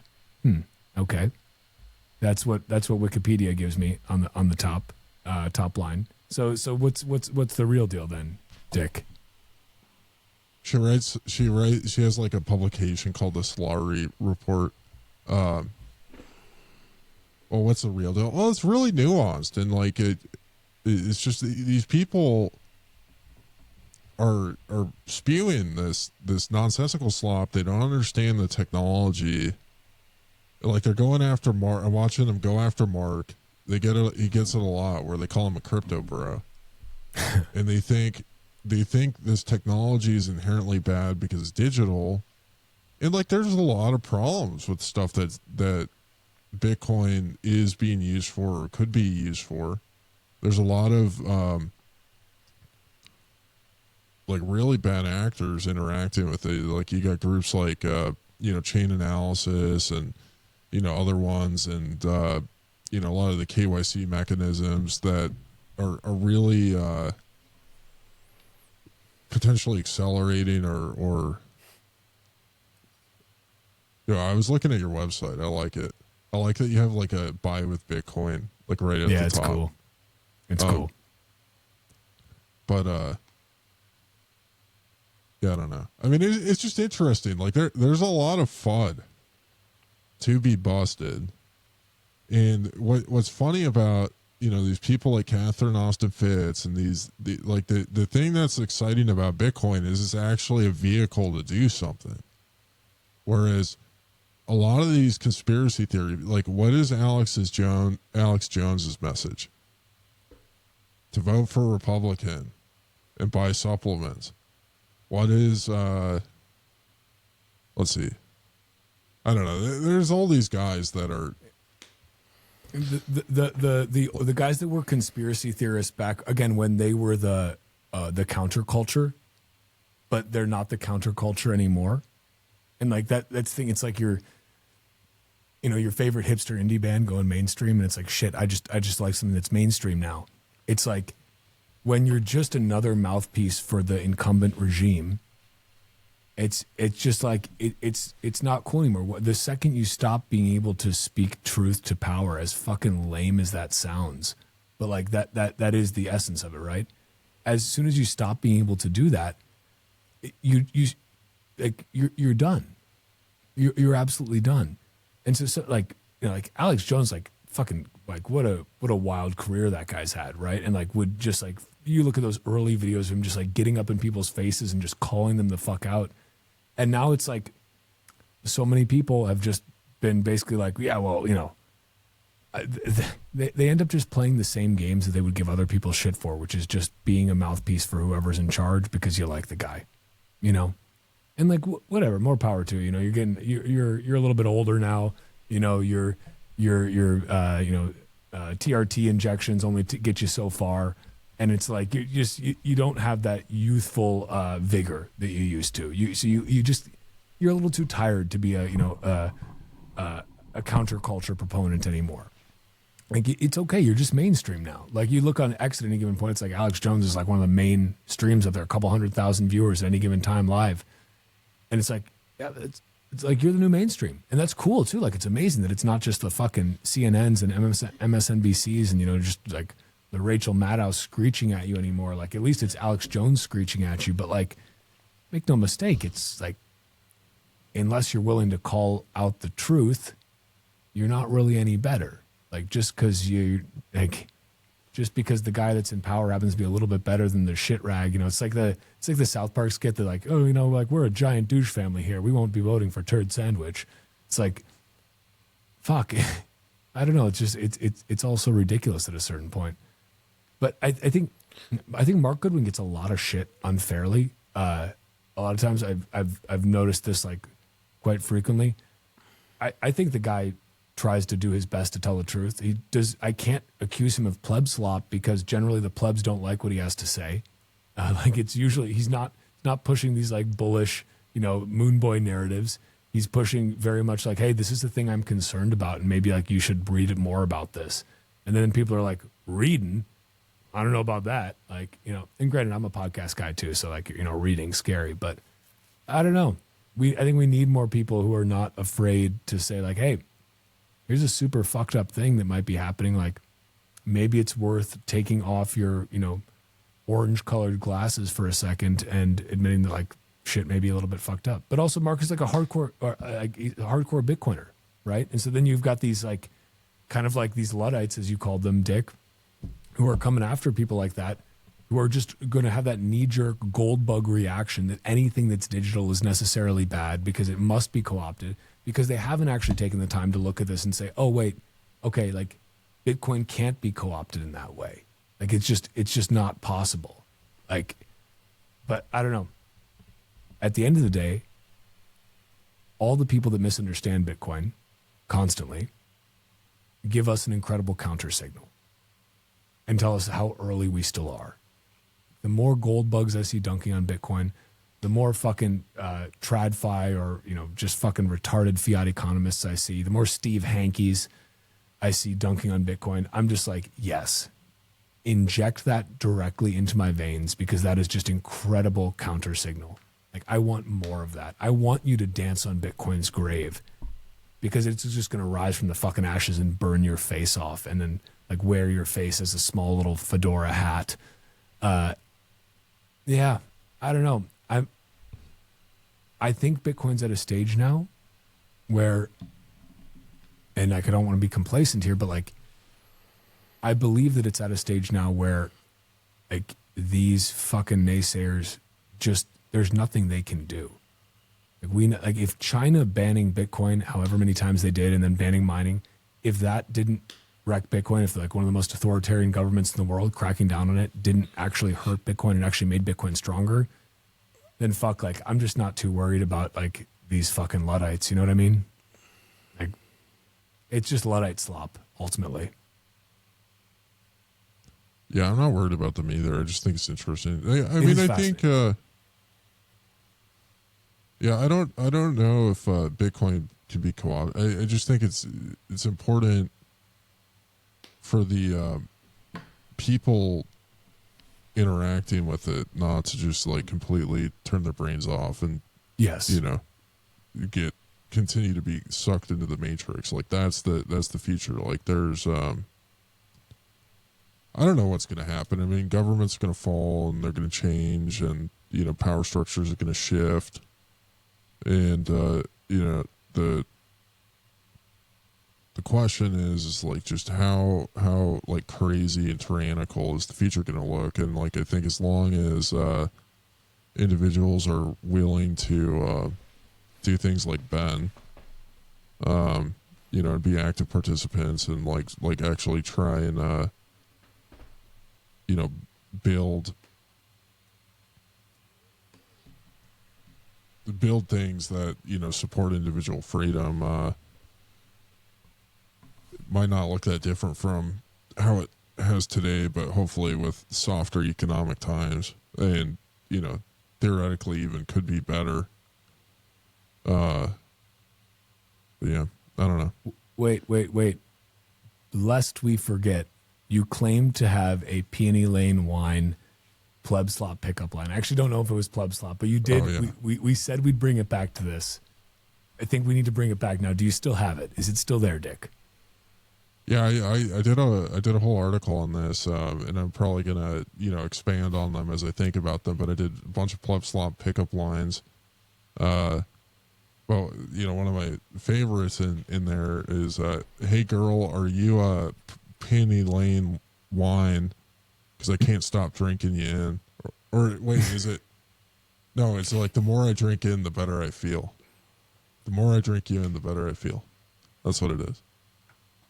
I'm just hoping Tatum Turnup uses this line on Aubrey Strobel. And if Tatum happens to be listening to this right now, I just like to say, like, shout out to this king for pulling the Bill Ackman "May I meet you" line, and it seems to be working. It seems to be working. I'm just saying, I'm rooting for Tatum. I like. He's the true underdog story. He's the classic case of the podcaster who doesn't want to admit he's a podcaster. A lot like Ben. He's claiming it's a show. But it's a podcast. Everything is podcast. And I just want to say, Tatum, if you're listening right now, I mean, if you're not, I'm going to DM you after this and tell you to listen to this last little bit. I think we're all rooting for you right now. You know what I mean? Like, a win for Tatum is a win for everyone in my book. And Tatum's getting ripped. That dude, he's not going to be an underdog for very long. Also, the original, it's not a podcaster, so shout out to him. He really, you know what? My biggest problem with Tatum is he doesn't fucking release the awesome shit he films. I don't know where he keeps it. He's like fucking Disney. He keeps it in a fucking vault somewhere and releases it for a giant markup. Tatum needs his own Tatum Plus streaming service that he can overcharge for, and actually open up this vault, because like the people need it. Tatum, the people need it. We want to see it. We need the Tatum Turnup vibes to counteract all of the Pleb Slop noise. I don't know. The market is primed for it, and so I think it's really a perfect note to end on. It's just a call to action for Tatum to say, you know what, Tatum, it's time. Open up the vault. You've shot your shot with Aubrey. We've all been rooting for it for so long. It's amazing. You pulled the "May I meet you." It seems to work. Now it's like, what do you have to lose? release that podcast, and don't be afraid to call it a podcast. Don't feel shame that you just made a podcast. It's another fucking Bitcoin podcast. Just own it. That's okay. That's enough. And you are enough, Tatum. You're more than enough. And you're very tall. And you're a great forklift operator. I don't know if you guys have any compliments you want to give Tatum. I do have a question He's really for gonna you, appreciate Walker. it. Yeah.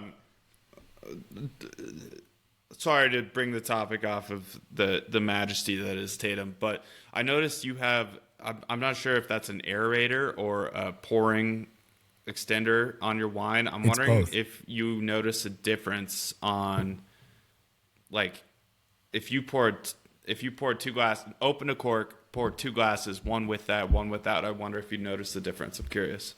I do, and let me clarify this, that I'm not some like super wine connoisseur, but I sure do enjoy wine. Dude, everyone couches their wine knowledge. Do you notice a difference? Do you like Yes, it? Like, yes, I do. I notice a difference. I find that especially with your wine, if I aerate it a little bit, or if I pour a glass and I let it just sit a little bit and be exposed to the air, I find that I enjoy it far, far more. I enjoy it either way, but I find with a little bit more air exposure, I enjoy it even more.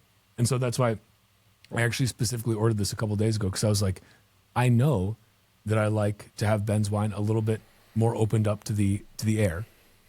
I don't like waiting to drink Ben's wine, so why not get a little aerator for this thing and make the magic happen just in real time? And I'm quite pleased with it. Thank you, Jeff Bezos, for making this American dream of drinking Ben Justman's Bitcoin wine as soon as possible. As soon as I open that bottle, I want to be drinking it. And Jeff Bezos has made it possible. He's launching rocket ships into space. He's getting jacked. He's dosing TRT, and he's making your wine more enjoyable. Is there anything this man can't do? He's putting a century clock, a millennium clock inside a mountain, and he's making Ben Justman's Bitcoin wine, if it's possible, just a little bit better. At least easier to enjoy faster, I should say. So yeah, I do, not couching my own preferences. I like it when it's opened up a little bit more. That's me. Yeah. And my wine opens up faster because it doesn't have all the preservatives in That it, it so it's does. going to react to oxygen more. That it does. Or sooner. So yeah, Jeff Bezos is basically the jacked Elon Musk, who doesn't have a million kids. I don't know. There's does he like have alpha kids? male on either side, man. Does Jeff Bezos have kids? He's got to have kids, right? Like, he must have kids, right? Like with old Mackenzie Bezos, right? That was his wife. That she's got like half his money, and she donates to like a bunch of 3 sons and a daughter. Okay. Well, so he's not doing too bad. Adopted from China. Daughter's adopted from China. Well, okay. I'm not going to fault the guy for that. But Elon's I think he's got him by like, I don't know, 10 kids or so at this point. It's like, it's wild. He really takes the birth rate thing seriously. It's like, he's like, I'm doing it myself, But I guess if you have that much money, it's like, like, you may as well. Like, as many shots on goal for the future as possible, I guess. You miss 100% of the children you don't make, as Wayne Gretzky said. Do you think Bezos' adopted daughter from China is a CCP honeypot like Gloria Zhao? Wait, Ben, do you even? I'm just curious, Ben. Do you when Dick just said that? Does all of that sentence make sense to you? Yeah. It does. So you're aware of the narrative I've right been now. following. Okay, I've been following along. I just don't feel like. So you are engaging in it. aware, and thus your silence is in fact violence. Wow. Oh, absolutely. Caught in the but act. also, if you can't be passive against a violent system, you have to speak with violence, or you have to engage in a little violence. Like, I don't know. We talk about Bitcoin as the peaceful resistance, but I'm talking myself into circles here. I don't think Bitcoin's violence.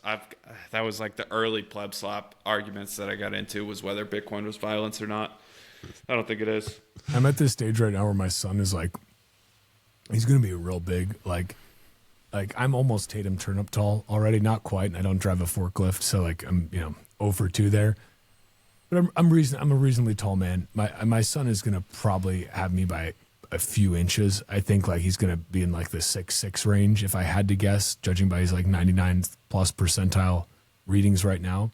And I'm like, that's great because like ideally I want you to live in this, peaceful, utopian, hyper Bitcoinized world. But if it ends up in sort of like the Mad Max scenario, like, you're big enough to be a warlord, son. Like you can control a lot of water supply with a frame that large, And so that's really what kind of just what it's like, I think that's what as men we really need to be striving for our kids, especially our sons at this point, is like prepare them for both eventualities. Like maybe everything's all good and we're hyper Bitcoinized and it's all like kumbaya motherfucker.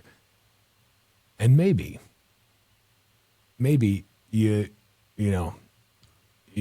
things are going to get pretty dark. And like they certainly are going to be dark. It's really just a question of like the time scale, right? And so I think it's important to be prepared for both eventualities. And like having large offspring, I think is just like that's just good policy ultimately. It's like you want to breed them big if you can, and just you just got to prepare them, right? Because you never know what's going to happen in this world. Walker, don't you live in a place where that tick that makes you allergic to red meat lives? No, dude, that's Texas. We don't have the Lone Star That's tick just up Texas? here. It's like pretty much just Wow, Texas. okay. Like, did you know? Who was I talking to about this the other day? So it's the Lone Star tick, and the scientist who actually like confirmed this, like, there was all these outbreaks. There's this giant, just like outbreak, a rash, whatever you want to call it, of people getting violently sick after like eating red meat, and they're like, we don't know what it is. And this one university professor is like, I'm pretty sure like if I overlay these different maps, the only thing that overlays with this is this one particular Lone Star tick's territory, and it like overlays perfectly, like literally perfectly. And people are like, I don't know about that. It seems kind of far fetched. And so he's like, all right, well, I'm going to go into the countryside. I'm going to get myself bit by one of these ticks, and I'm going to see if I get allergic to meat for life. And he did, and he was. And they're like, oh, yeah, okay. Guess it. But like, what a fucking like taking one for the team, man.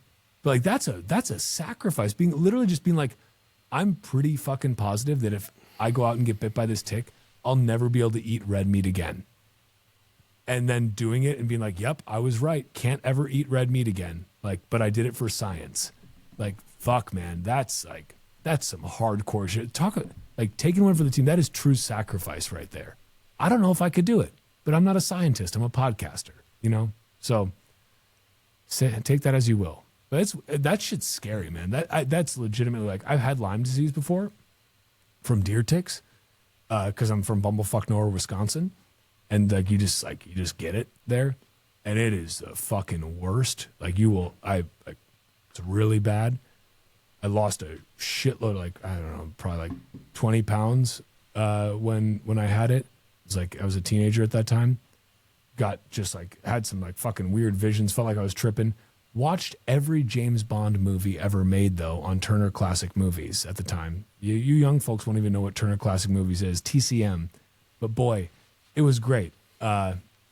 Favorite James Bond, obviously Sean Connery. I don't think that's even up for debate. Worst one, probably Timothy Dalton. But I digress. The point is, fucking ticks suck. I don't know why they exist, but they fucking suck. They are just the absolute worst.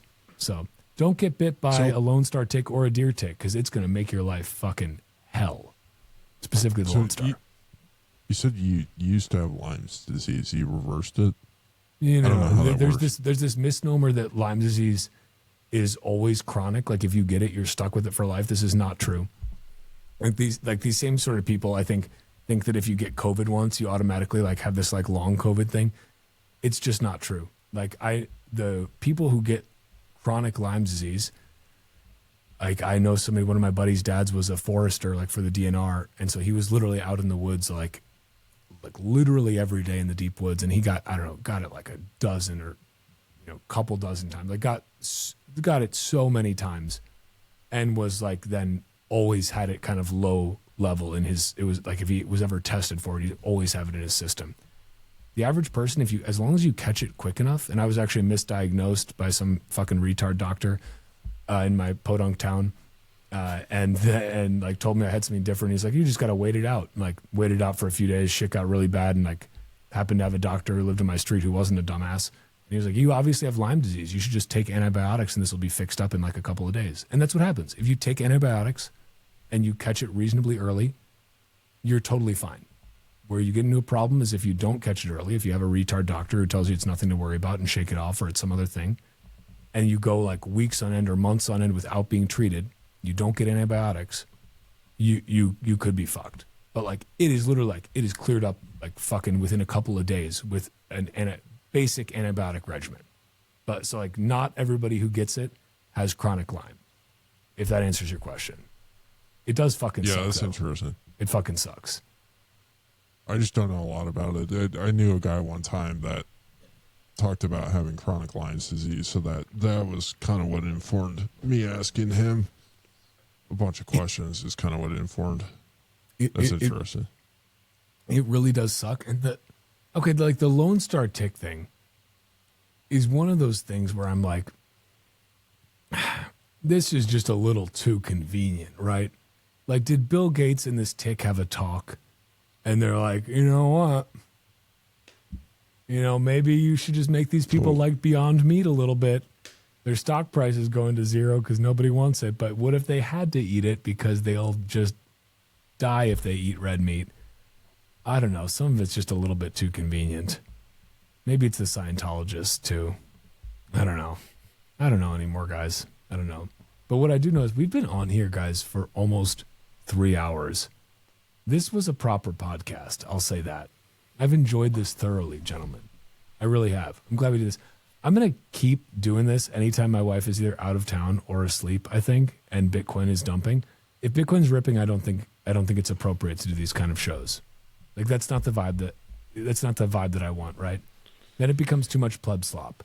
Like I want to do these when people are sad and depressed. I want to encourage them to drink Peony Lane wine because it's not slop if you're sloppy. I don't know, Ben. I'll come up with some better ones. Peony. No, you just keep going. Peony Lane wine. More like it's great. Pee on my lane wine. Nope. Shit. Okay. I'll outsource some of this to Tatum. He's the marketing guru here. But guys, anything? He's killed it for me. Yeah. Is there anything else that you guys want to say before we close things out? This has been, for people who think podcasting is easy. You try drinking delicious wine and talking to cool people for 3 hours straight. And I mean that you should try doing that. You should absolutely do that. You should start a Bitcoin podcast, please. I will come on your Bitcoin podcast immediately. I will be happy to support you. Start a Bitcoin podcast or start any podcast, honestly. Start a podcast about wine if you want to.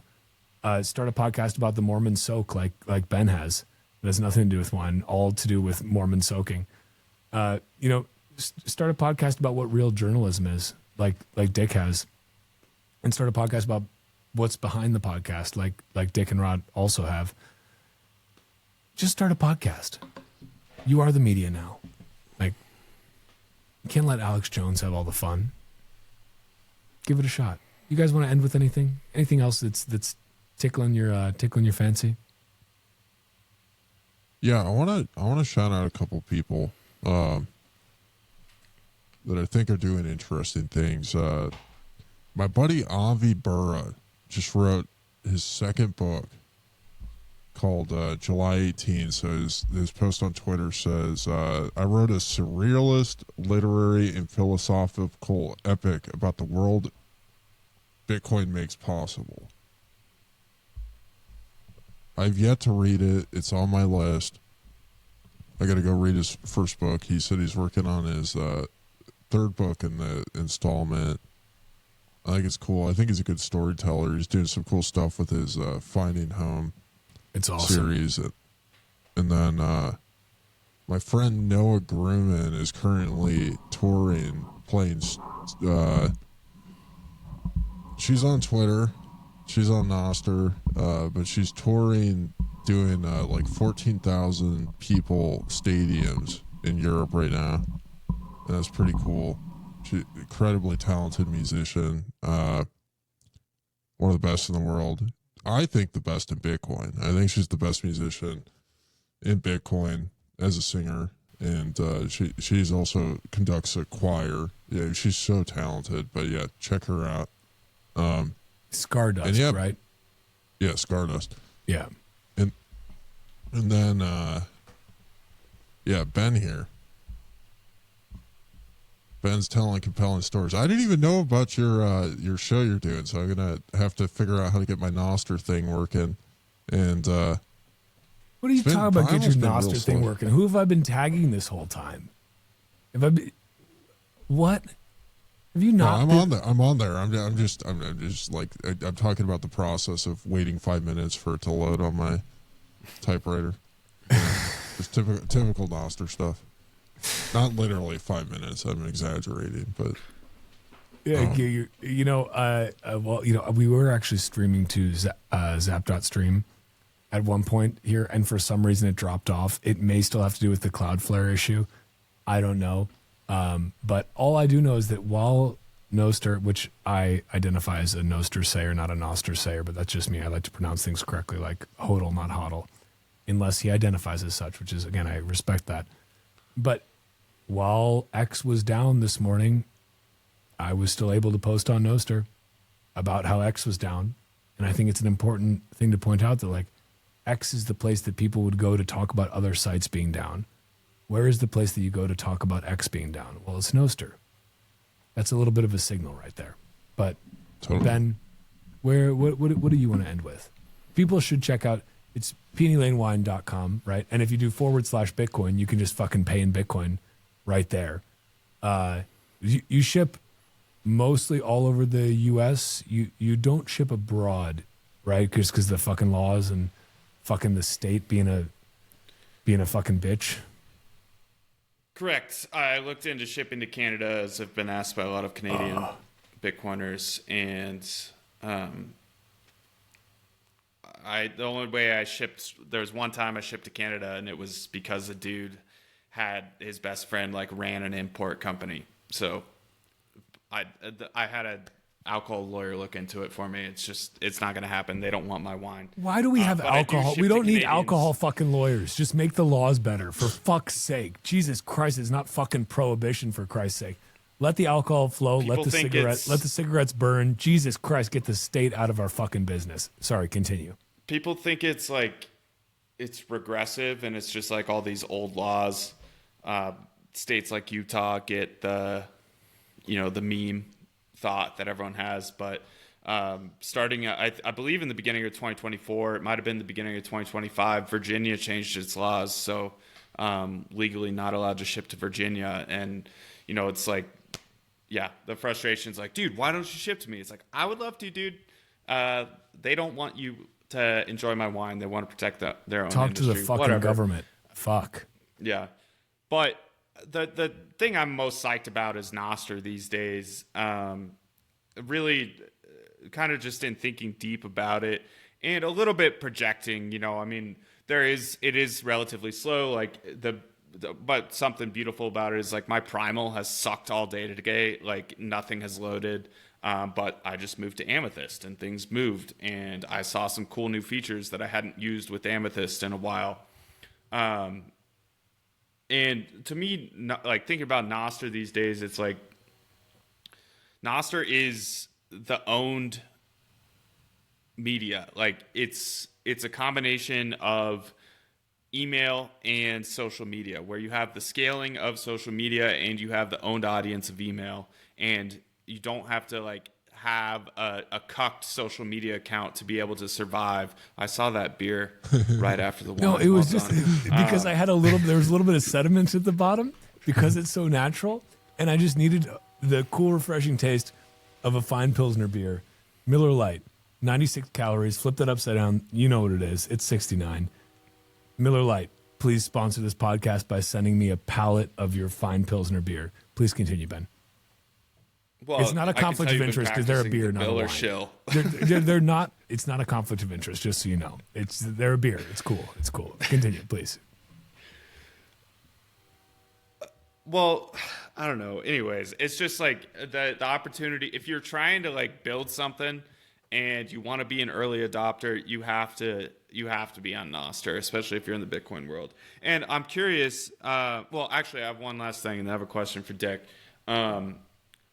My bottom indicator fired on all signals today. My sister sent me this long think girl tweet, basically saying why Bitcoin was down and how it has so much further to go. And the line that stuck out to me early on was, in the last 2 weeks, the entire macro narrative of why Bitcoin was worth $126,000 has completely disappeared. Meanwhile, I'm sitting here seeing a dysfunctional government, seeing $38 trillion debt, seeing how like the liquidity's just been sucked out of the system and they need to print. Like every reason for Bitcoin to be worth $10 million is just firing so much harder. The one thing that gives me pause is that for the first time ever, my dad timed it right. He told me I should be taking some risk off right around the top. And I didn't listen. So we'll see where things land. But Dick, anyways, my question. If you got a sponsorship from Marlboro, would you consider it selling out? Yeah, I would. I'm in it for the love of the game. What if they paid you in kind? Like they paid you in cigs? No fiat involved. Just a pallet of cigs shows up at your door and they're like, we just want you to keep smoking them, brother.